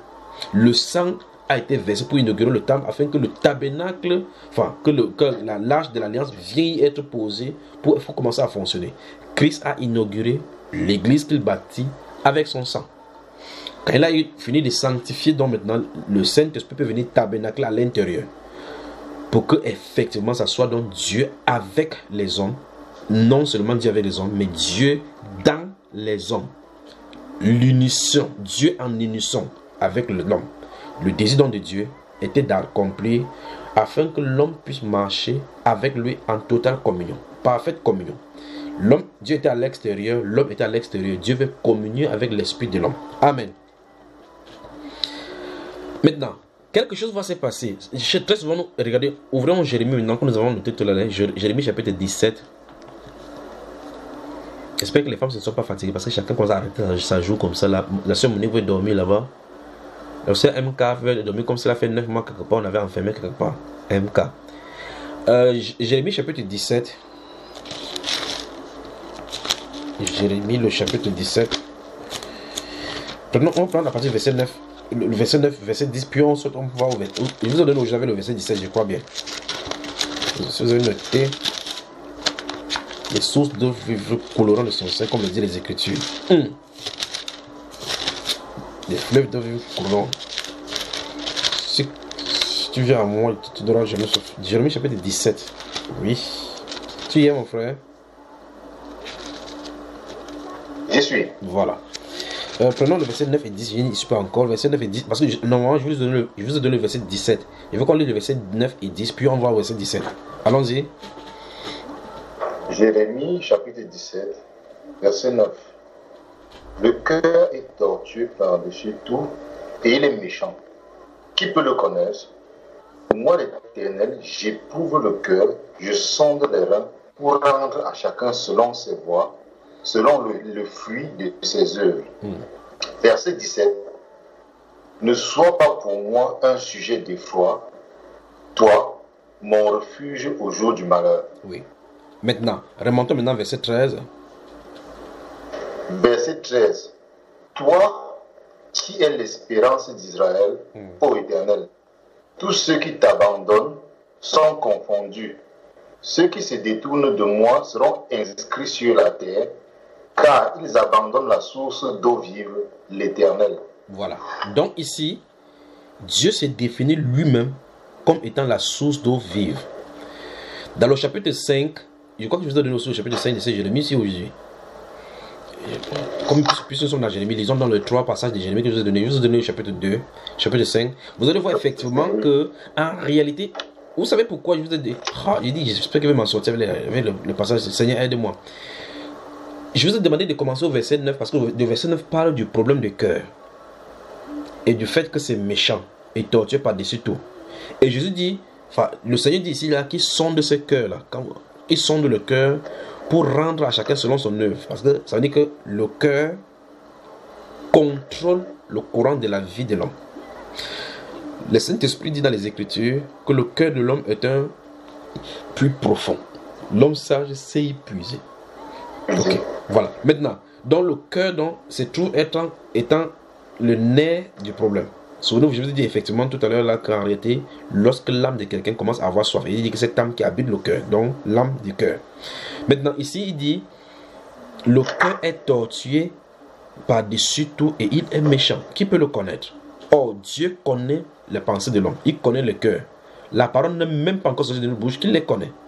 Puis il dit au verset 13, en se présentant que lui, le Saint d'Israël, l'espérance d'Israël, c'est lui qui est l'Éternel, qui est la source d'eau vive. Écoutez bien très attentivement. Jésus, Jésus, si vous remarquez dans Jean chapitre 7, vous allez remarquer que Jésus-Christ se présente comme celui dont là qui est la source d'eau vive. Vous avez remarqué cela, n'est-ce pas? Amen. Regarde, le frère, j'ai commencé à se sentir bien aussi là maintenant. Il commence à se sentir. Tu te sens aussi bien, n'est-ce pas? Amen, frère, vraiment. Ok. On va y aller doucement. Doucement. Maintenant, les deux passages que nous lisons, le verset 7, le verset 9 et le verset 13, nous présentent donc quelque chose qui doit être juxtaposé ensemble. Les fleuves de vie doivent couler du sein. Et ce sein-là qui l'englobe se trouve être le cœur. Donc, le cœur peut avoir des problèmes et empêche l'eau d'entrer, ou mieux encore, de se manifester, ou mieux encore que l'eau puisse y entrer. Donc, c'est pour ça que les prochains passages que nous allons lire dans le livre de Jérémie maintenant, les prochains passages que je vous ai dit, vous allez remarquer qu'il va leur parler effectivement que le cœur a été dans l'idolâtrie et par conséquent, ils ont abandonné. Écoutez bien maintenant, écoutez très attentivement. Ils ont abandonné moi, l'Éternel, qui suis une source d'eau vive pour se creuser des citernes crevassées. C'est terrible. En tout cas, on va voir cela maintenant. Jérémie chapitre 5. Allons chercher cela. Il vous a donné aujourd'hui Jérémie chapitre 5 et Jérémie chapitre 2, je crois bien. Oui. C'est terrible. Non, commençons par le chapitre 2 d'abord. Regardons ce qui est dit. Où est-ce que se trouve ce Jérémie chapitre 2? Je vous ai donné aujourd'hui Jérémie chapitre 2, le verset 10 à 19, non? Non. Je ne vous ai pas donné Jérémie chapitre 2 aujourd'hui. Non. Ok, notez donc alors. Jérémie chapitre 2, verset 10 à 19. Qu'est-ce qui se dit là?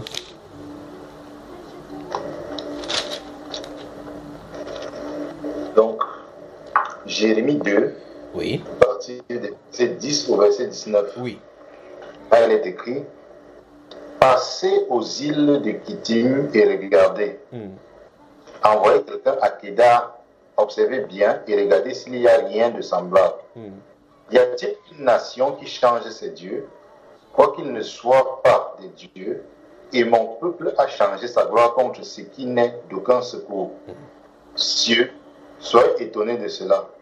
Frémissez d'épouvante et d'horreur, dit l'Éternel, car mon peuple a commis un double péché. Ils m'ont abandonné, moi qui suis une source d'eau vive, pour se creuser des citernes crevassées qui ne retiennent pas d'eau. Israël est-il un esclave acheté ou né dans la maison? Pourquoi donc devient-il une proie?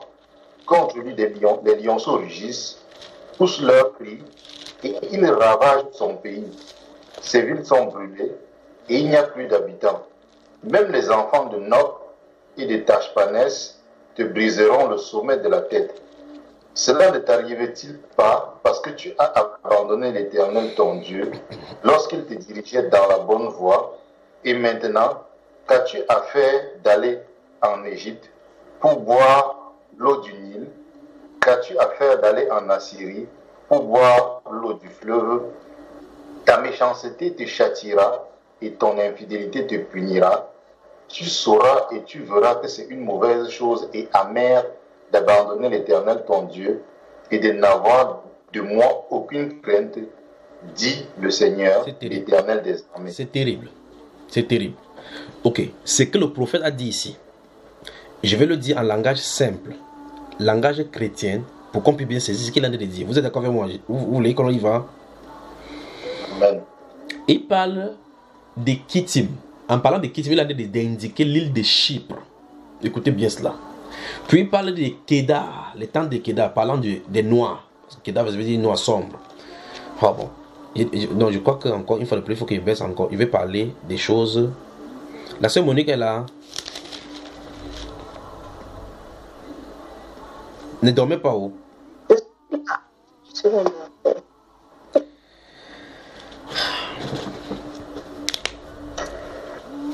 Si vous avez lu attentivement Jérémie chapitre 2, après cela, je crois que je vous ai donné au moins, ne me dites pas que je ne vous ai pas donné cela, chapitre 5, verset 23 à 30, quelque chose, je vous ai donné quelque chose comme ça.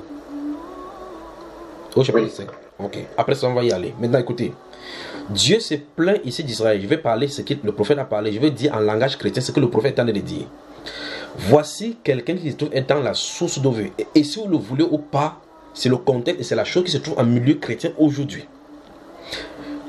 Creuser des citernes, les citernes crévassées qui ne retiennent point d'eau.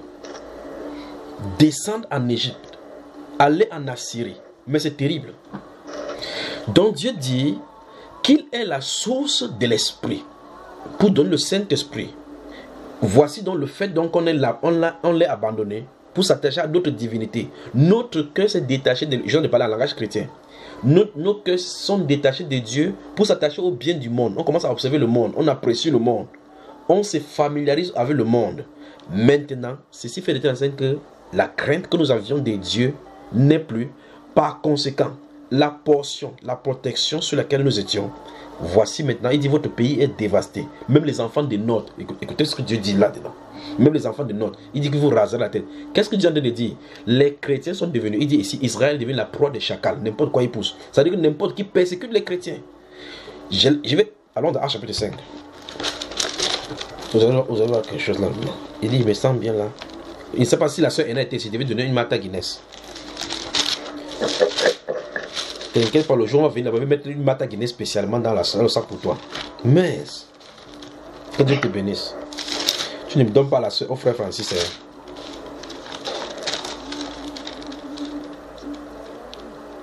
Vous y êtes? Acte chapitre 5. Lis-nous le verset 9 à 11, frère, et puis je vais dire quelque chose avant d'avancer. En tout cas, vous connaissez Acte chapitre 5. C'est pour ça qu'il demandait, en disant le verset dont je dis, vous allez comprendre l'histoire. Verset 9 à 11, oui. Acte 5, verset 9 à 11, là il est écrit. Alors Pierre lui dit, comment êtes-vous accordé pour tenter l'Esprit du Seigneur? Voici, ceux qui ont enseveli ton mari sont à la porte et ils t'emporteront. Au même instant, elle tomba aux pieds de l'apôtre et expira. Les jeunes gens, étant entrés, la trouvèrent morte. Ils l'emportèrent et l'ensevelirent auprès de son mari. Une grande crainte s'empara de toute l'assemblée et tous ceux qui apprirent ces choses. Amen. Donc nous voyons que quand le Saint-Esprit est à l'œuvre au milieu de son peuple qui est en harmonie avec lui, il traite contre toute personne qui se dresse contre ses personnes, contre son peuple. En tout cas, quand Israël a été en harmonie avec Dieu à chaque fois, c'est Dieu qui combat pour son peuple. Maintenant, ici se trouve donc maintenant les gens qui partaient sous Israël, prenaient la Syrie. En tout cas, vous pouvez lire ça dans le livre du prophète Ésaïe et autres là-bas. Ils prennent le pharaon pour appui. Dans Ésaïe chapitre 30 et 33, il dit malheur à ceux qui descendent en Égypte pour prendre le secours. Des gens commençaient à aller maintenant prendre le secours parce qu'ils savaient effectivement qu'il n'y a plus de protection. Comment on va faire? Voilà les murs. D'autres comptaient sur le cheval. Il dit clairement que c'est pas le cheval est impuissant au jour du salut. Il ne peut pas assurer le salut. Dieu veut montrer clairement la totale dépendance de ceux qui invoquent son nom et de ceux sur qui son nom est invoqué à son esprit. La totale dépendance. En tout cas, c'est ce que nous allons voir. Quand vous voyez tous les chrétiens d'antan dans les Saintes Écritures, vous voyez clairement, et en tout cas même les apôtres, les prophètes d'antan, vous voyez qu'ils dépendaient de l'Esprit de Dieu. Comme le prophète David a dit là clairement qu'ils ont hérité son esprit. Maintenant, et son esprit fut leur ennemi. Dieu présente donc dans le livre de Jérémie au chapitre 2 qu'en réalité, son peuple a tronqué le Saint-Esprit. Je suis en train d'utiliser le mot du Nouveau Testament. Le Saint-Esprit maintenant, ils se sont mis des choses différentes pour que ça soit comme le Saint-Esprit, que c'est pas le Saint-Esprit. Ils se sont creusés des citernes crevassées qui ne retiennent point l'eau. Donc, ça veut dire que la façon que le Saint-Esprit devait se mouvoir au milieu de son peuple ne se meurt plus. On a tronqué. Si vous voulez prendre des exemples, il y en a pêle-mêle. Normalement, le Saint-Esprit doit conduire le culte. Vous voyez clairement aujourd'hui comment on a limité sa fonctionnalité. En tout cas, on a organisé les choses sans lui. Parce que c'est pour cela qu'il s'organise. On s'organise justement parce qu'il n'est pas présent. Parce que c'est lui qui conduit, on ne doit pas le conduire. Maintenant, il se trouve donc qu'on fasse des programmes. Vous voyez clairement, vous voyez sur une plaque, on dit Église Bethel de ceci, de racheter. Jour des cultes, 11h et 12h le mercredi. Le mercredi, le soir, intercession. Priez pour le malade le jeudi. Vous parlez. Donc ça veut dire que Dieu veut guérir quelqu'un le jeudi, il ne peut pas guérir. Vous voyez le problème, n'est-ce pas? Des citernes crevassées qui ne retiennent point d'eau. On a mis des pianos maintenant derrière les... Vous appelez derrière le truc. Pendant qu'on a des projets, on fait comme ça là pour que les pianos font le truc, pour se baisser l'âme. Pour faire pénétrer ces choses-là, enfin, vous connaissez, en suivant les choses concernant Anton Lavie, qui était l'un des instigateurs de ces choses-là, et Beethoven, que vous avez chaque fois sur les laptops avec tous ces gars de la franc-maçonnerie là, ils savent effectivement ce qu'ils sont en train de faire avec Marilyn Monroe. Ils font ce que ça fait avec Michael Jackson. Tous ces envoyés là-bas pour faire que la chair soit attachée à la musique. Il suffit seulement que vous entendez envoyer votre tête en train de bouger comme ça, avant que tu dises hey, je suis chrétien, que ça t'a appris. Parce que ton âme c'est marié à l'âme. Alors qu'est-ce qui se passe? Quand cette musique là est jouée, je suis en train de parler des citernes crevassées, avec le langage du prophète Jérémie. Des gens dont a abandonné l'Éternel pour se chercher, pour se creuser le citernes crevassées. Qu'est-ce que Dieu a dit? La dépendance de Dieu, les gens ont abandonné cela. Ils commencent à chercher des secours qui vont, ils croient s'en sortir avec ces secours-là. Cette façon de faire. Alors que c'est l'Esprit de Dieu qui devait les guider, qui devait fonctionner au milieu d'eux. Ils ont abandonné ça pour chercher leurs propres choses. Dieu dit, vous allez savoir ce que ça veut dire abandonner la présence de Dieu. Quand la présence de Dieu vous quitte.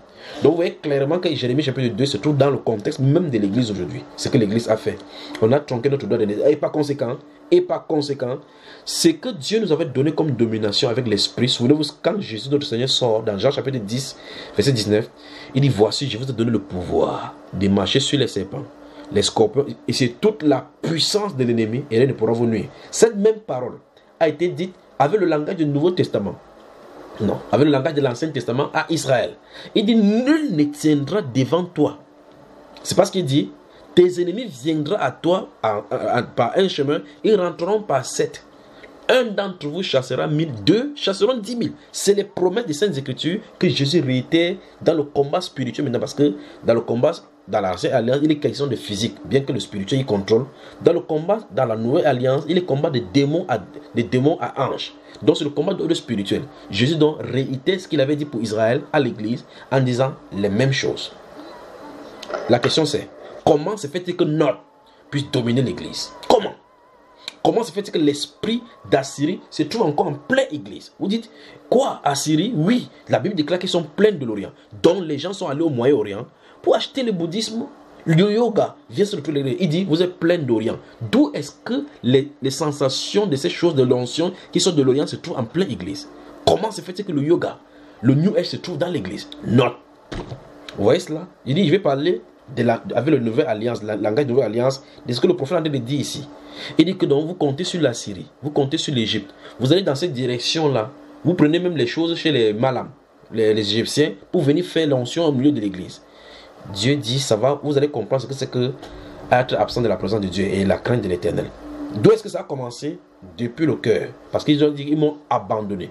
Vous voyez? Il dit, une nation change-t-elle son Dieu? C'est-à-dire que notre adoration pour lui ne devrait pas changer. En tout cas, continuons au chapitre 5. Souvenez-vous, nous parlons de l'eau est disponible. Chapitre 5 des prophètes, mon grand ami. Prophète Jérémie, vous parlez de prophète là. Prophète Jérémie. Jérémie 5. Jérémie chapitre 5, verset 23 à 31. C'est ce que vous avez donné aujourd'hui, non? Où est-ce que c'est? Oui, Jérémie 5, du verset 23 au verset 31. Oui. Là, il est écrit: ce peuple a un cœur indocile et rebelle.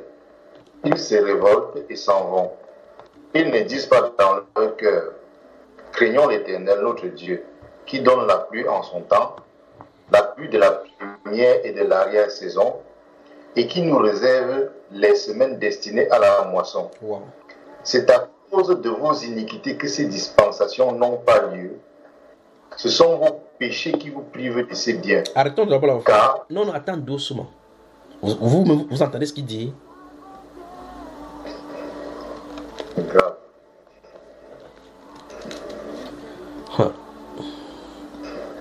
Bon, on va s'arrêter ici, on va commenter encore avec ce que le Seigneur Jésus-Christ a dit dans Luc des Gens, chapitre 17, chapitre 7 aujourd'hui.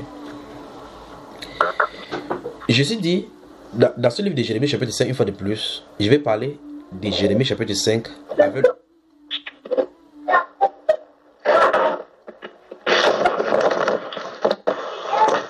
L'enfant d'Oël.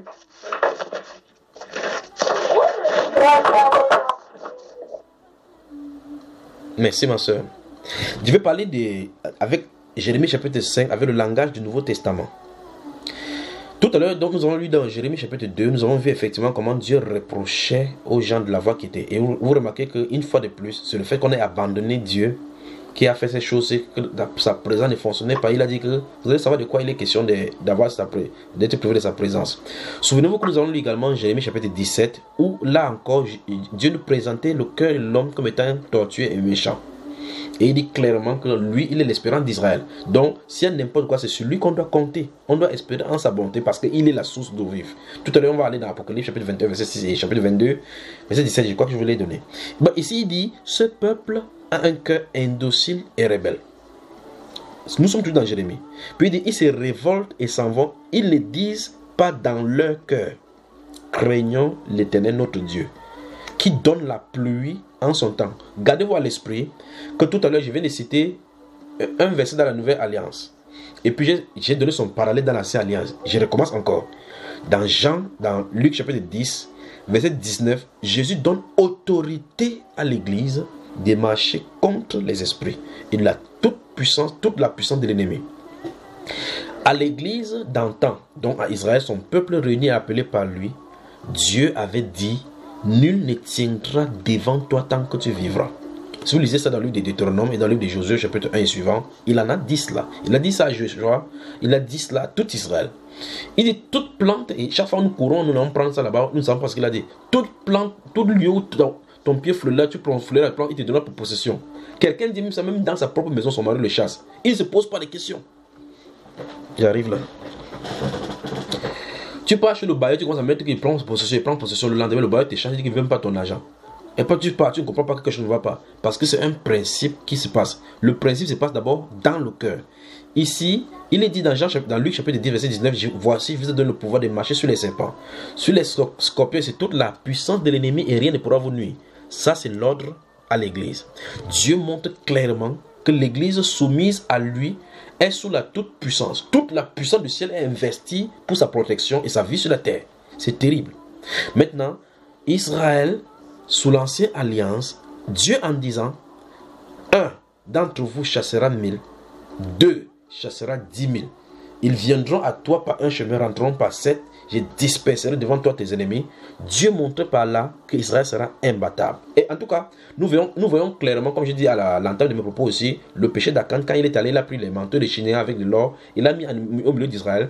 Quand 36 personnes sont allées au combat et sont tombées, Josué était scandalisé parce qu'il savait que ce n'est pas normal que ça arrive comme ça. Le peuple de Dieu ne doit pas tomber entre les mains des incirconcis. Mais aujourd'hui, qu'est-ce qui se passe? Vous entendez qu'un pasteur a été tué en sorcellerie. Hein? L'amour des incirconcis. Même Saül qui était en disgrâce avec Dieu, il a dit que je ne meurs pas de la mort des incirconcis, que ce n'est pas la main d'un incirconcis qui me tue, ce sera un déshonneur. Donc que je meurs dignement. Vous entendez cela? Quelqu'un qui est en disgrâce devant Dieu, il connaît le Dieu qui sait, il dit que non, un incirconcis ne doit pas mettre son épée sur moi pour me tuer. Mieux, je prends l'épée, je mets. Il a mis comme ça. Vous appelez ça samouraï. Alors, vous remarquez que donc, en réalité, la façon que Dieu a fait avec l'ancienne alliance, il a fait la même chose avec la nouvelle alliance, avec des termes maintenant rafraîchissantes et plus pointilleux dans ses décibels. Donc Dieu amplifie donc en menant rapidement ce qu'il avait dit physiquement dans le cadre de l'esprit. Parce que tout cela était des prophéties. Nous avons vu dans l'explication du Seigneur Jésus-Christ qui disait que l'eau qui était dans le puits là était le symbole du Saint-Esprit. En réalité, et le puits dans lequel la femme là va chercher, c'est le cœur. Son cœur dans lequel se trouve la soif. Donc en réalité, cette femme-là se trouve confrontée dans les deux réalités physico-spirituelles. Ici donc dans Jérémie chapitre 5, Dieu dit une fois de plus encore que c'est le cœur qui est le nez de la guerre. Parce que ces gens qui ont oublié Dieu, ils ne disent pas dans leur cœur que craignons l'Éternel, notre Dieu qui donne la pluie en son temps. Donc c'est lui qui est censé donner la pluie. Cette pluie, c'est pour cela que je voulais parler, cette pluie dont il est question ici, si vous lisez le livre de Zacharie au chapitre 10 verset 1, cette pluie-ci, parce qu'il promet cette pluie-là dans l'ancien temps, cette pluie-ci, et je me sens un genre. Si vous lisez Deutéronome donc, au chapitre 26 et chapitre 11, vous remarquez que Dieu parle encore de cette pluie, c'est que si on le craint et qu'on fasse tout ce qu'il veut, il va dispenser, les saisons ne manqueront pas de pluie et les mous, tous les champs seront regorgés de mous. Toute la plaie, ils vont s'aimer, ils vont maçonner. Physiquement, en parlant à Israël, on voit le champ dans lequel ils vont cultiver et que la pluie va tomber dessus pour arroser. Mais il parle, pour le cas de l'Église, du Saint-Esprit qui va se mouvoir dans les rafraîchissements chaque fois. Dans ces actes des apôtres chapitre 5 que nous avons lu tout à l'heure là, nous remarquons qu'en réalité, enfin si vous lisez le chapitre 4, vous allez remarquer que quand l'église était menacée, quand ils rentraient et priaient, le Saint-Esprit descendait encore. Pourtant ils ont le Saint-Esprit. Avez-vous remarqué cela? Donc Dieu devait verser la pluie et Dieu se donnait étant comme le garant qui va veiller à ce que nul ne le touche. Au chapitre 18 des Actes des Apôtres toujours, vous allez remarquer qu'à partir du verset 1 du chapitre 18, quand Paul était resté à Corinthe, il y faisait les tentes et puis à Rome, Claude avait demandé que les gens sortent de Rome. Et quand ils sont sortis de Rome, tous les Juifs étaient rentrés chez eux. Il y a Aquila et Priscille qui vont venir, ils vont trouver Paul là-bas. Comme Paul les a vus, ils étaient commencé à faire maintenant, il s'est engagé maintenant dans la parole totalement. Le verset 9 et 10 de chez chapitre 18 des Actes des Apôtres va dire quelque chose. On va vouloir lapider Paul dans cette ville-là, il va vouloir quitter. Le Seigneur lui dit: reste dans cette ville-ci. Écoutez très attentivement ça. Reste dans cette ville-ci parce que j'ai un peuple nombreux. Ne t'étais pas, parle, car j'ai un peuple nombreux. Il dit: personne ne te mettra la main dessus pour te faire du mal. Quelle parole! Vous voyez cela? Quelle assurance! Alors donc, quand il sort le matin pour aller prêcher au temple, quand il prêche, il sait que tout ce qu'on va faire ici, tout ce qu'on va faire, le Seigneur a promis qu'on ne peut pas lui mettre la main dessus. C'est terrible, frère.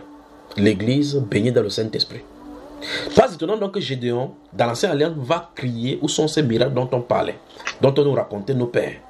Pourquoi Israël doit faire des temps qu'on puisse quitter, on sème un peu, on court avec cela, on peut cacher, parce qu'il ne faut pas que Madian vienne arracher ça. Remarquez bien, il dit ici, il parle de la pluie en son temps, la pluie de la première et de la dernière saison, qui sont des symboles des bénédictions à l'entrée et à la sortie. C'est-à-dire quoi concrètement? Les bénédictions ne doivent pas tarder.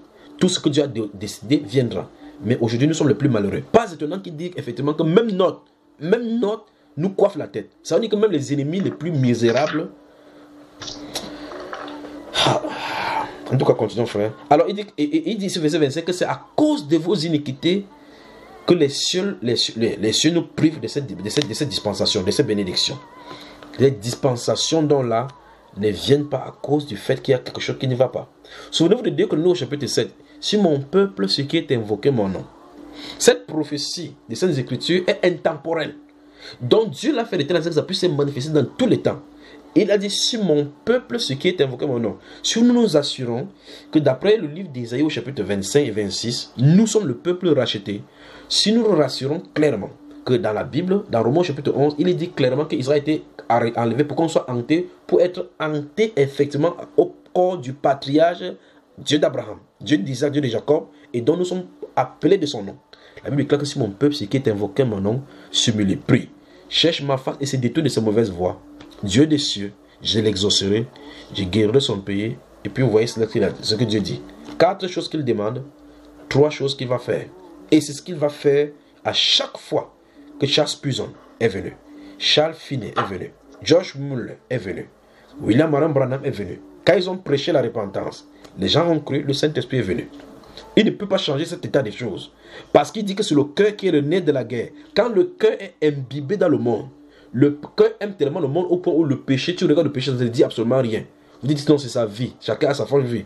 Quand ton cœur n'est pas énervé contre le péché, quand ton cœur ne regarde pas le péché avec les yeux de la crainte de l'Éternel, avec les yeux de la peur, que Dieu peut frapper quelqu'un à cause de ces choses-ci, et qu'on se complaît dans ce péché-là, ce cœur s'est endurci. Continuons, frère. Amen, amen. Je continue à partir du verset 26. Donc, Bon, à partir du verset 25. C'est à cause de vos iniquités que ces dispensations n'ont pas lieu. Ce sont vos péchés qui vous privent de ces biens. Car il se trouve parmi mon peuple des méchants. Ils épient comme l'oiseleur, qui dressent des pièges, ils tendent des filets et prennent des hommes. Comme une cage est remplie d'oiseaux, leurs maisons sont remplies de fraude. C'est ainsi qu'ils deviennent puissants et riches. Stoppons là-bas, frère. Ok, parlons maintenant des faux pasteurs et comment ils développent avec les jets privés là-bas. Vous voyez avec le langage du Nouveau Testament, vous allez voir ici clairement, pas vrai? Il dit qu'ils sont au milieu de son peuple, ils se trouvent au milieu de son peuple. Au milieu du peuple de Dieu se trouvent des gens qui sont les méchants à l'intérieur, en prêchant son nom. La Bible dit clairement que leur maison est remplie à cause des fraudes. Ils volent les gens, volent les veuves, volent, mentent, que Dieu a dit telle ou telle chose. Si Dieu a dit, si les gens donnent les contributions ici, là, Dieu va le bénir. Je veux 4 personnes qui vont donner 10 millions. Vous finissez de donner. Après, il dit maintenant que non, vous allez donner jusqu'à 500. Un temps, il refuse les pièces. Il dit, ok, comme Dieu ne refuse pas quoi que ce soit, on ne peut pas refuser les francs pour donner même les pièces. Après, on soit, il se moque de vous. La Bible déclare que, verset 27, comme une cage est remplie d'oiseaux, leur maison est remplie de fraudes. C'est ainsi qu'ils deviennent riches et puissants. Ils s'engraissent, verset 28, ils sont brillants d'un bon point. Ils dépassent toute mesure dans le mal. N'est-ce pas ce que nous voyons au milieu de l'église aujourd'hui? Amen. Il dit, ils ne défendent pas la cause de l'orphelin. Et ils prospèrent. Parlez, doctrine de prospérité. Dieu dit qu'ils font ça, ils prospèrent. Mais vous allez dire qu'il est béni alors? Ils ne vont jamais venir à la télévision et dire que c'est Satan qui l'a béni. Vous avez vu ce que Béni a commencé à dire, non? La question, en tout cas, vous avez vu la repentance, sa repentance. En tout cas, ce n'est que le début. Attendez. Attendez.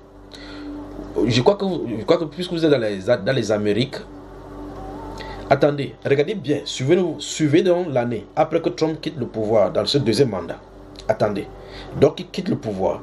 À partir de 2023 jusqu'à 2027, voilà la période où l'esprit va balayer la zone d'Amérique. Vous allez voir. Nous sommes sur la terre. Vous allez voir donc le prédicateur à l'œuvre et Dieu à l'œuvre. Vous allez le voir. Il dit bien, souvenez-vous, Donald Trump quitte le pouvoir après ce deuxième mandat. Lorsqu'il quitte 2023, 2024 à 2027, vous allez voir ce qu'il a question. Vous allez désirer aller en Amérique rapidement pour prendre quelque chose et rentrer chez vous. Que ceux qui sont en Amérique se préparent seulement. Le moment viendra où quand il va finir son ministère ici avec l'esprit, quand il va rentrer, Satan va dire, ouf, le cet homme cesse de le troubler. Vous vous souvenez, d'Apocalypse chapitre 11, il est dit, parlant des deux témoins, que lorsqu'ils vont finir à l'achever leur ministère, quand on va les tuer comme ça, la terre va dire, ouf, les 2 ans nous ont tourmentés par ces façons. Pas vrai? C'est que l'homme est en train de faire. Il est en train de charger contre les ténèbres. Ce qu'il est en train de faire et ce que Dieu va faire avec lui dans le deuxième mandat. Quand il va finir, l'oppression sera terrible contre les croyants. Attendez. Alors maintenant, ici il dit, il prospère. Il repousse les orphelins, mais il prospère.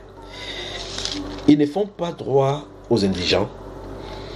Ne châtierai-je pas ces choses-là, dit l'Éternel? Ne me vengerai-je pas d'une pareille nation? Des choses horribles, abominables se font dans le pays. Les prophètes prophétisent avec fausseté. Gardez-vous à l'esprit. Les sacrificateurs dominent sur leur conduite. Et mon peuple prend plaisir à cela. Enfin non, vous ferez quoi? Des lamentations. Vous voyez quelqu'un qui a marché dans les églises, marché, on a bouffé son argent bien même. Il vient maintenant commencer à pleurer maintenant. Il est comme le citron, comme on a pressé partout. Après on va donner seulement dans le corps, maintenant qu'on puisse jeter. Ce n'est que ce qu'on puisse faire. Alors, où est-ce qu'on en est? Avant d'arrêter cette première partie, pour vous prendre une pause, le temps que la soeur vous distille quelque chose là maintenant. Dans cette première partie, nous voyons clairement que la source d'eau vive dans l'ancienne alliance qui est l'Éternel se trouve être Jésus. Donc Jésus nous cache certaines choses qui devaient se manifester. Il invite donc l'homme à venir boire de cette eau. Dans la deuxième partie, nous allons voir donc cette eau là, quand est-ce que ça se manifeste, comment y puiser, avec quoi devront-nous puiser. Mais ici nous avons vu clairement que la source d'eau se trouve être dans le cœur. En fait, ça doit se manifester dans le cœur. Donc il faut qu'on enlève tous les obstacles dans le cœur. D'où la série des enseignements sur les chrétiens face aux mauvaises pensées. Vous voyez cela, n'est-ce pas? En réalité, c'est ça. Donc, dans ce chapitre 5 de Jérémie que vous allez lire, vous voyez clairement que il est révélé ici qu'en réalité, pour que le Saint-Esprit vienne, le blocage peut se trouver dans le cœur. Qu'est-ce qu'il faut faire? Il faut se préparer à le recevoir, un peu comme une terre inculte est til. Til, c'est où on le bêche, on fouille le sol et on le laisse, et puis pour que ça puisse être arrosé. C'est ce qu'il en est. Vous avez mon frère. Nous reprenons dans quelques instants.